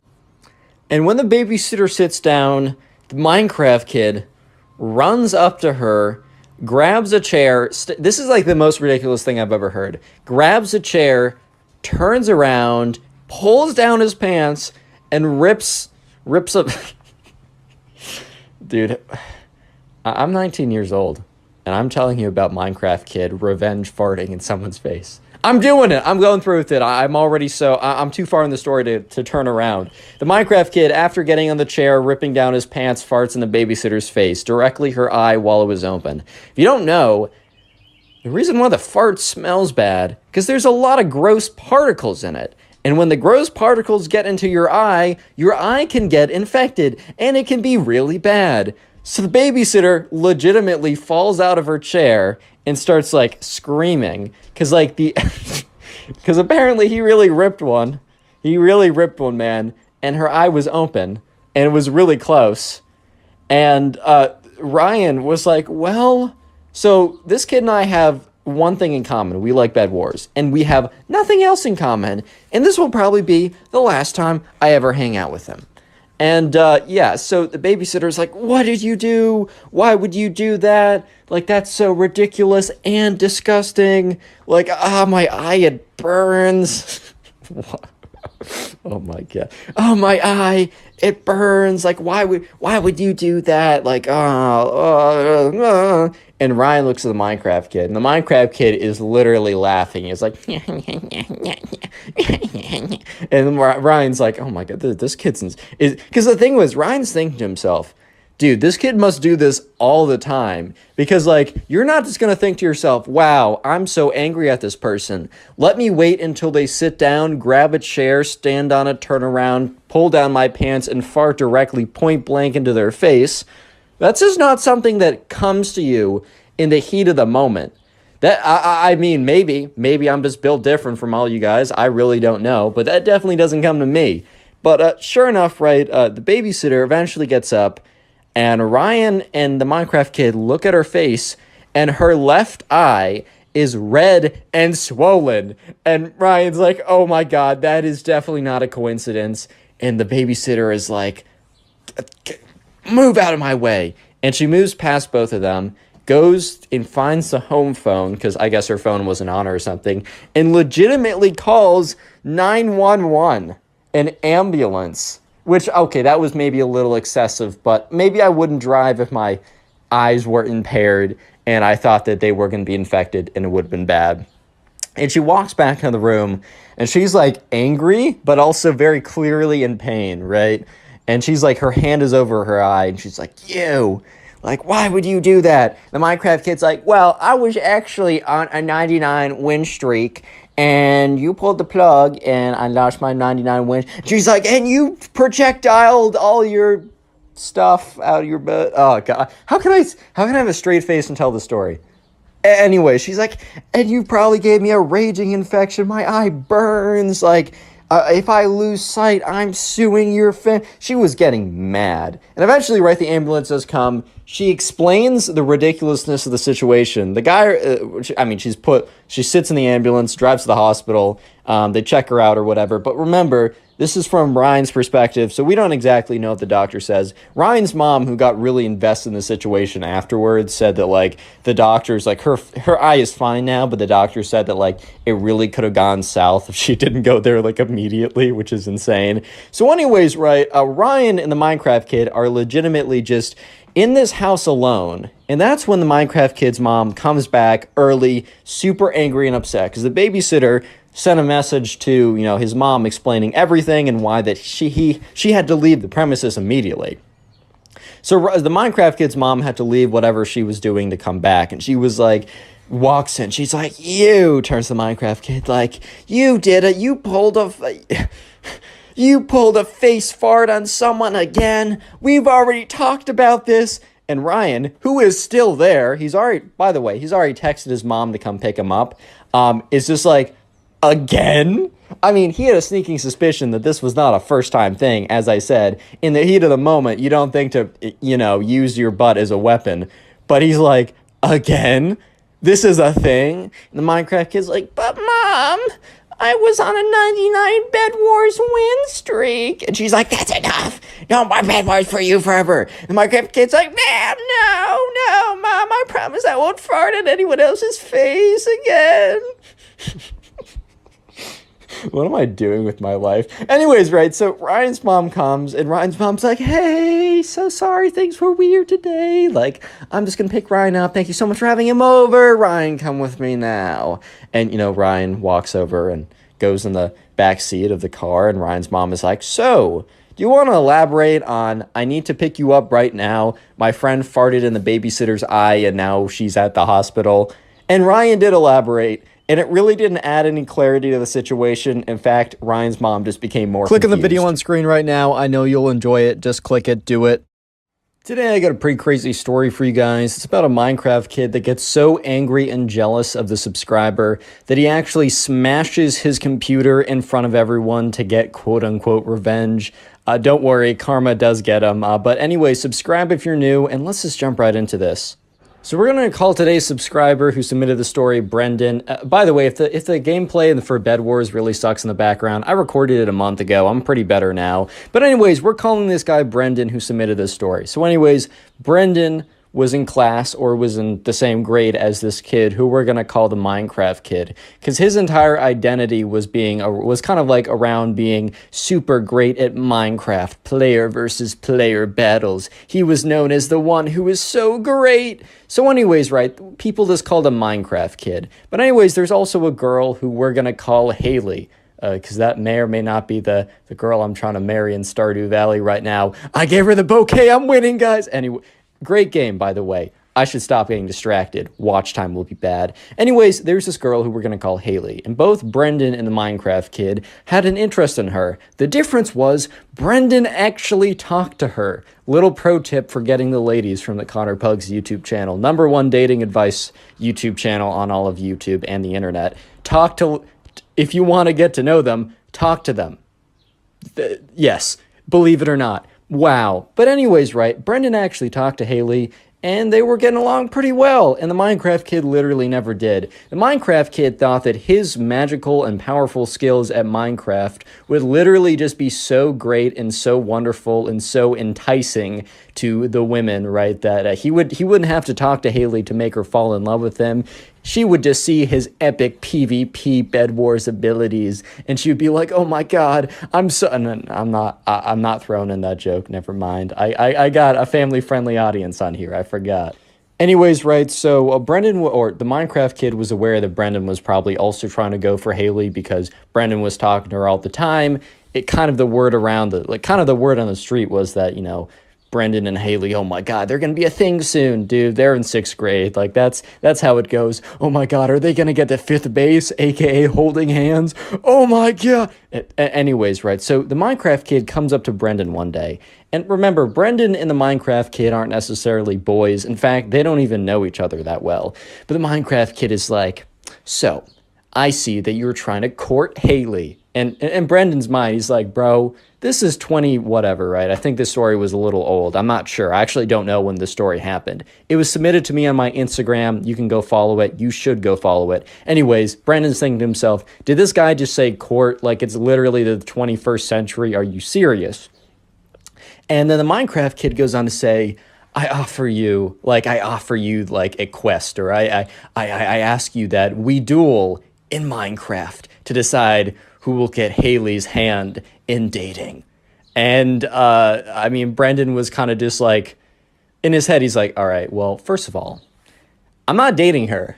Second of all, the winner of a Minecraft PvP battle is not going to decide who she decides, right? It's not up to them. This isn't like, I don't know, the barbaric era of like, oh yeah, like, I actually have, like, all men have control, women have no say. Like, oh, I want to marry you, so you're marrying me. And also, I don't think there ever was an era where you did PvP battles to decide who was, like, you know, who would marry the girl. I'm better at Minecraft, I get all the women. No, that's never been true. It doesn't matter what parallel universe or anything like that you go into, man. I am sorry, Minecraft sweats. I am so sorry.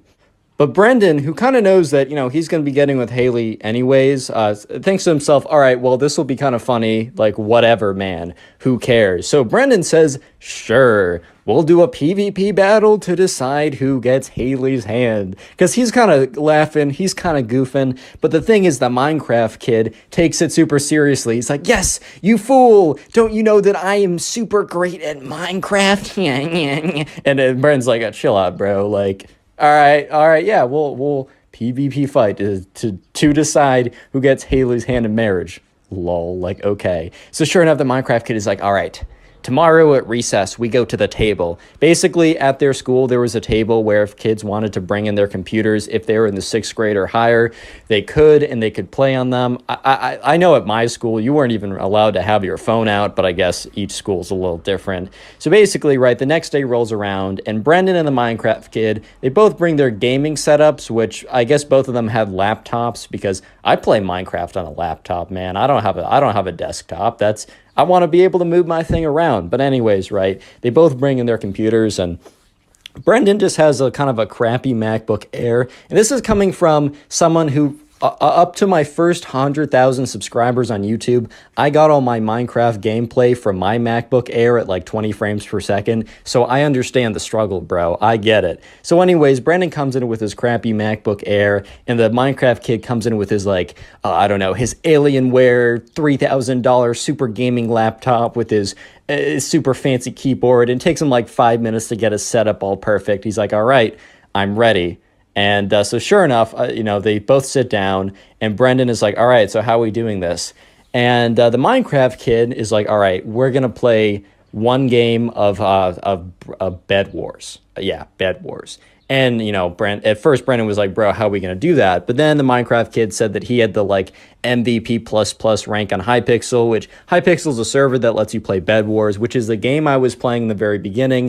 And if you have plus, like, MVP++, you can make private games where it's just you and your friends. So anyways, the Minecraft kid, you know, sent a duel request to Brendan, or a Bed Wars party, whatever. Anyways, all you got to know is they were playing Minecraft and they were playing Bed Wars, and it was just them. It was just Brendan and the Minecraft kid in a game. And sure enough, they enter the Bed Wars game, and they're doing the stuff you do in Bed Wars, put down the bed defense. And you know what happens? Brendan is at middle. He's gathering emeralds, which is a good material to get. However, you know, his bed was exposed, or he wasn't at his bed. He saw a bed destroyed message, which basically means in Bed Wars, if your bed breaks, you will not respawn. So sure enough, the Minecraft kid had, like, I don't know, God bridged over with his crazy 10,000 clicks per second mouse, definitely using vape or something, but whatever, man. And so sure enough, you know, the Minecraft kid comes to middle, and Brendan and him, they show down for a PvP fight. They're going to decide who gets Haley, even though Brendan knows that, one, he's not good at Minecraft, and the Minecraft kid is, and two, this will not decide who gets Haley. This is hilarious. He just did it because it's funny, lol. So anyways, they enter their PvP battle, and they go in, and Brendan loses because he is just simply worse. And the Minecraft kid, after, you know, hitting, you know, Brendan enough times with a sword that he dies, is like, yes, Haley is mine. And everyone who, because remember, it's recess time, because dude, they had like, I don't know if it's called recess, but they had like a break period. So everyone was kind of around there, and a bunch of kids turn around and are kind of like, what? Huh? Are you okay, sir? And sure enough, the Minecraft kid is like, you fool, you should never have dueled me for Haley's hand in dating in Minecraft. You should have known by my reputation that I would have absolutely slapped you. And Brendan looks at him with this face of like, yeah, man. That sucks. Wow. That is just too bad.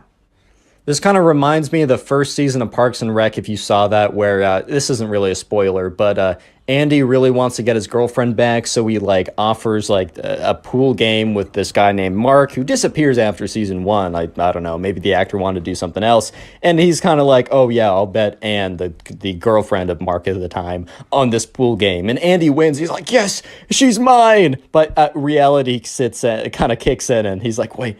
Huh? But I won her fair and square. Same thing here. So the Minecraft kid is still like, I don't know, Fortnite, doing the little dances, doing the L dance, doing the little other cringe stuff. He's like, Haley is mine. I didn't even have to talk to her, and she's gonna be my girlfriend. I'm gonna go to 10th base and hold her hand. and Brendan at this point is like really trying to hold back a smile. He's like, all right, this is so funny, dude. Don't blow it. Don't make it apparent. And he's like, yeah, man, you totally, oh man, I can't do this. You totally won. I can't do this, man. He's really trying to do it. He's like, yeah, you totally won Haley's hand in dating because you beat me in Minecraft. Yep, that's totally what happened. Holding back the laughter, holding back the tears at this point. And sure enough, right, Brendan's like, all right, man, go ahead. And he's like, yes, I'm gonna tell everyone about my victory dance so that so everyone knows that you lost to me in Minecraft, and that's why Haley is mine. The Minecraft kid runs away to go tell his other friends. Well, I don't know about that. I think his friends are his Bed Wars win streak and nothing else. But whatever, right? So Brendan goes over and finds Haley. Says, hey, so I just played this guy because he wanted to duel me for your hand in dating. And Haley's like, what? And Brendan's like, yeah, I thought it'd be funny. So, by the way, I lost the duel because obviously you can't do that, but I thought it was funny. And I lost. So he's going to come over to claim his prize, I guess. And Haley's like, all right, well, this is kind of funny, but this is an awkward situation. And Brendan's like, yeah, I probably should have told you about this beforehand. If you need me to be here, I can subvert. I can come in and help you with the situation. She's like, all right, well, thanks for giving me context, I guess. So sure enough, a little while later, the Minecraft kid comes around and he finds Haley. And he comes up to her and he says, so, Haley, did you hear the news? This might be the first time the Minecraft kid ever spoke to Haley in his life. He was too busy sweating at Minecraft to even bother with the ladies. They'll come to me, man. I got a Bed Wars win streak. Real quick, comment Bed Wars down below. That'll be the secret word of the day. And if you want to help the channel out, go ahead and binge watch some more videos after this one or when you're doing something else. And let me know in the comment section if you do so I can say thank you. Anyways, right, so the Minecraft kid's like, so Haley, did you hear the news? And she's like, well, I was told that you and Brendan had a little Minecraft video game session and that you won and that you now think that I'm your girlfriend. And the Minecraft kid's like, that is exactly what happened. You're so observant. You'll be a great girlfriend. And Haley's like, dude, like, that's not how it works. And the Minecraft kid's like, we had an agreement. And Haley's like, yeah, well, I wasn't part of that agreement. Do you think Brendan or you have the right to me as a girlfriend? And this is when the Minecraft kid starting to piece together that his offer to duel Brendan made literally no sense. He's like, oh, well, so when we were playing Minecraft, I beat Brendan. Do you want to be my girl? And then eventually, like, Minecraft kid starts to realize, dude, he messed up, bro. He messed up big time. And he's like, wait, did Brendan, who told you? And, at this point, Haley was like, yeah, so Brendan told me about this. And then the Minecraft kid's like, so Brendan knew the whole time? that this wasn't going to work? And Haley's like, yeah, well, anyone who is logical, middle, just gets cut off. The Minecraft kid sprints away. And Brendan walks up to Haley and is like, so, is that terrible? And Haley's like, well, he's pretty mad at you, and he ran away, so I don't know what he's cooking up. And that's when we heard that's when Brendan and Haley and everyone else in the room heard a noise. The noise was something being thrown on the ground, smashing and flying into a million pieces. And that's when Brendan walks out and Haley walks out too. Basically, everyone walks out and they see the Minecraft kid standing above a pile of disk computer parts. And that's when, at first, Brendan thinks, oh my God, he smashed his computer out of rage. But Brendan looked at the table to see that the Minecraft kid's computer was still there. And in fact, the only computer missing was his. And that's when he realized that the Minecraft kid obliterated his MacBook. And there was a teacher present. So the teacher was like, Brad, like, Minecraft kid, like, what did you just do? And Brendan speaks up and says, he just smashed my MacBook. And all of a sudden the teacher looks at Brendan and looks at the Minecraft kid and says, you two, come with me.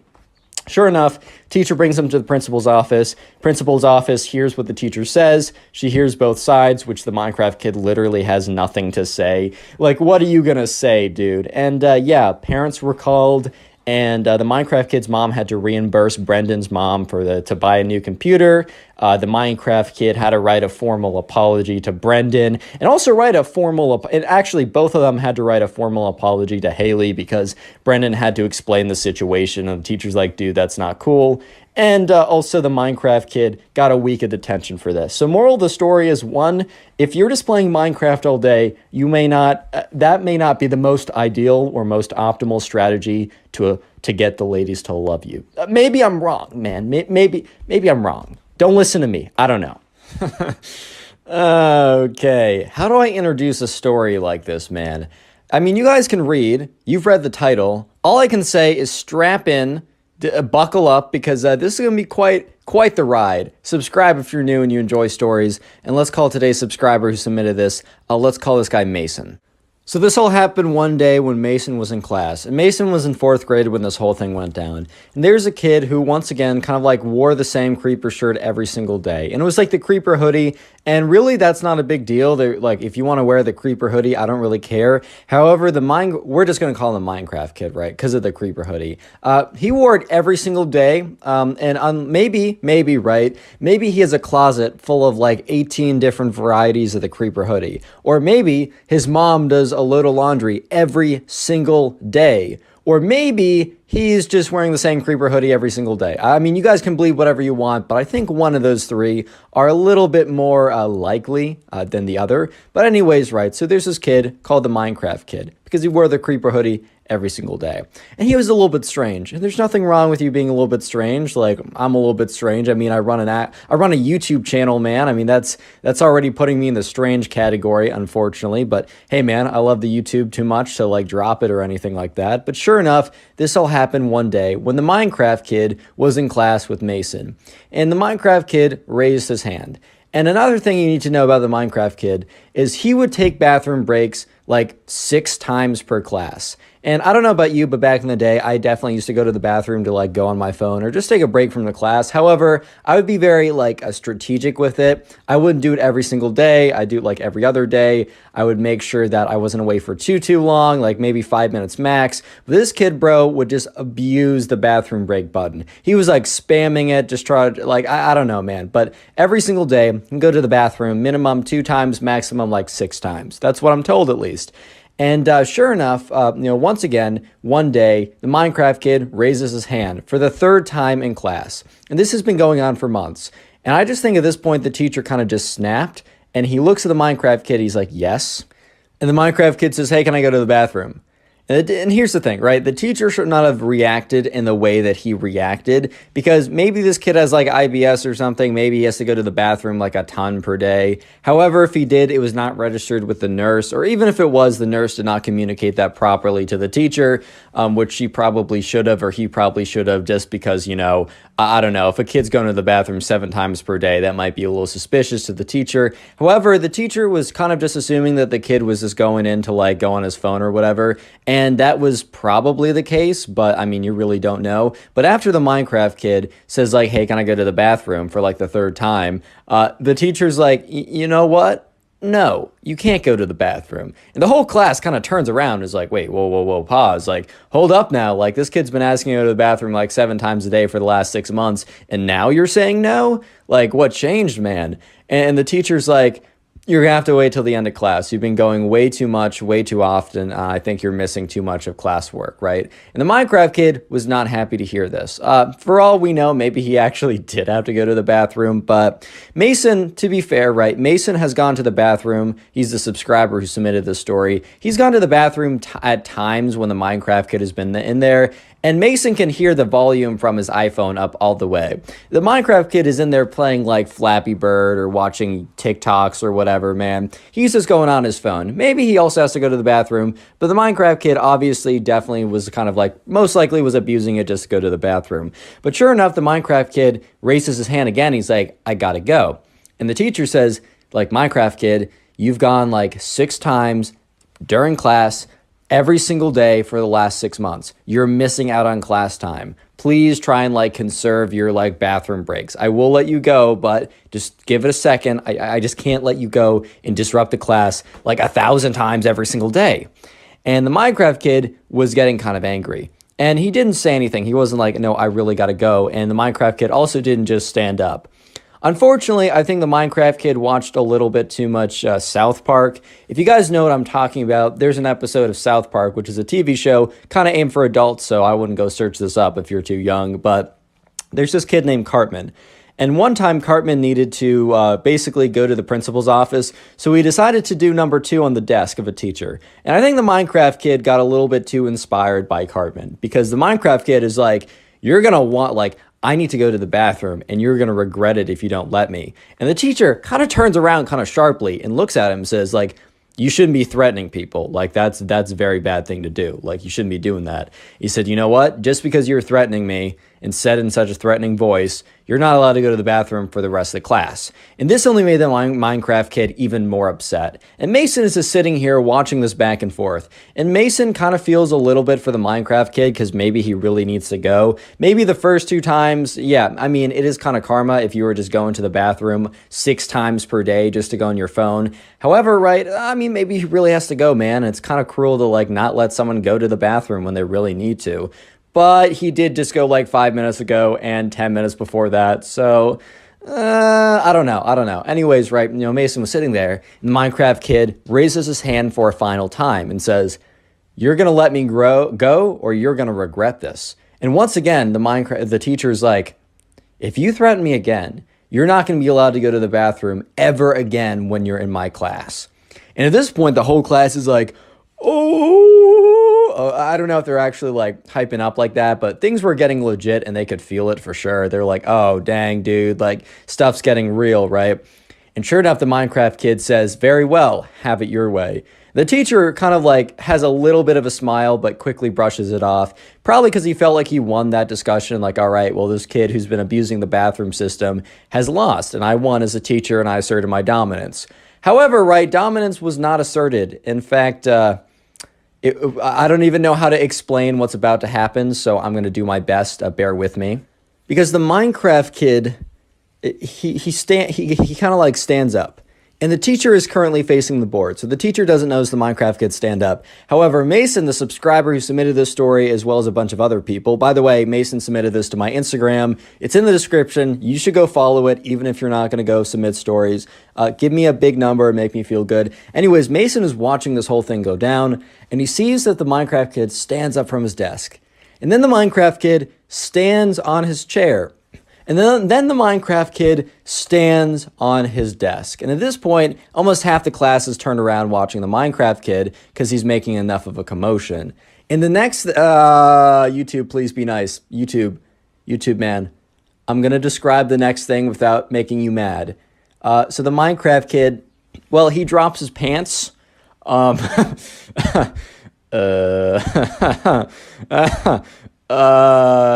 drops his pants. And he says, teacher, and the teacher turns around and is about to be like Minecraft kid for the last time. And he turns around and is like, what? What huh? And the Minecraft kid is like, teacher, I told you you'd regret not letting me go to the bathroom. And just to put it very, just to be point blank, just to be straight up, just getting right to the point. Yeah, he just number two on the desk, man. It wasn't like anything crazy, right? It was pretty, just a little bit, but yeah. And everyone in the class starts like screaming. Like some of the girls are like, ah! Some of the guys are like, yo, what? That's disgusting, dude. And the teacher's like, Minecraft kid, what on earth are you doing? And the Minecraft kid's like, I told you you should let me go to the bathroom, dude. Now you're just paying the consequences. The Minecraft kid was like feeling all full of himself. And the teacher was like, go to the principal's office now. And I don't think the Minecraft kid totally realized what was going on. And the Minecraft kid starts to panic. And the Minecraft kid looks to his left and looks to his right. And when the Minecraft kid looks to his right, you know who he sees? He sees the subscriber. He sees Mason. And he makes eye contact with Mason. And Mason is looking directly at the Minecraft kid and is thinking to himself, oh my God, what? Wow. But then he's like, wait, why is this kid making eye contact with me? And he's like, Mason made me do it. He dared me. And the teacher's like, Mason. Mason's just like, dude, I swear I was just sitting here. What do you mean? And the teacher's like, you know what? Minecraft kid, Mason, and anyone else involved, go to the principal's office right now. And Mason is just like, why? So he gets up, and because he's not going to like fight with his teacher when the teacher's literally going through a massive rage moment. And, he starts walking up, and he walks up to the Minecraft kid. He's like, dude, I don't even know who you are. The Minecraft kid's like, just doesn't say anything. So he walks up to the principal's office, and he sits down, and the principal's like, what happened? And Mason explains the side of the story, that he was just a bystander sitting there. And then, eventually the Minecraft kid walks in, because he had to, it wasn't like he could, okay, I'm not going to explain why it took him longer, but he got there, right? And sure enough, the principal's like, Minecraft kid, why would you do that? And the Minecraft kid's like, explains the side. And then she's like, and why is Mason here? And the Minecraft kid, who kind of panic blamed him to kind of like lesser the punishment on him, is like, Mason dared me to do it. And Mason's like, dude, I don't even know who you are. You're just in my class. And the principal's like, I don't know, Mason, why would he lie about this? Like, there's literally nothing for him to gain. And Mason's like, dude, I don't know. Real quick, comment Minecraft down below if you want to heart in your comment. That will be the secret word of the day. And I'll try and heart as many of those comments as possible. And also, if you want to help us get to 600,000 faster, binge watch the videos. YouTube really likes promoting my channels when you guys binge watch a bunch of my videos. So after this video, or when you have the time to sit down and watch a bunch of videos, I've made playlists. You can just go to my channel page and let me know in the comments when you do this, so I can heart it and say thank you and just give a little bit of appreciation for you guys really helping me out. And I really do appreciate it. Anyways, the story gets even more insane, so stay tuned. So anyways, right, back to the story. Mason is in a position where he was just dragged into this. Honestly, Mason to this day doesn't totally understand why the Minecraft kid even singled him out. Mason and the Minecraft kid weren't close friends. They didn't even really know each other. And Mason just assumes that he randomly looked around and picked someone who he just happened to remember the name of and blamed them just to kind of lesser the punishment on him.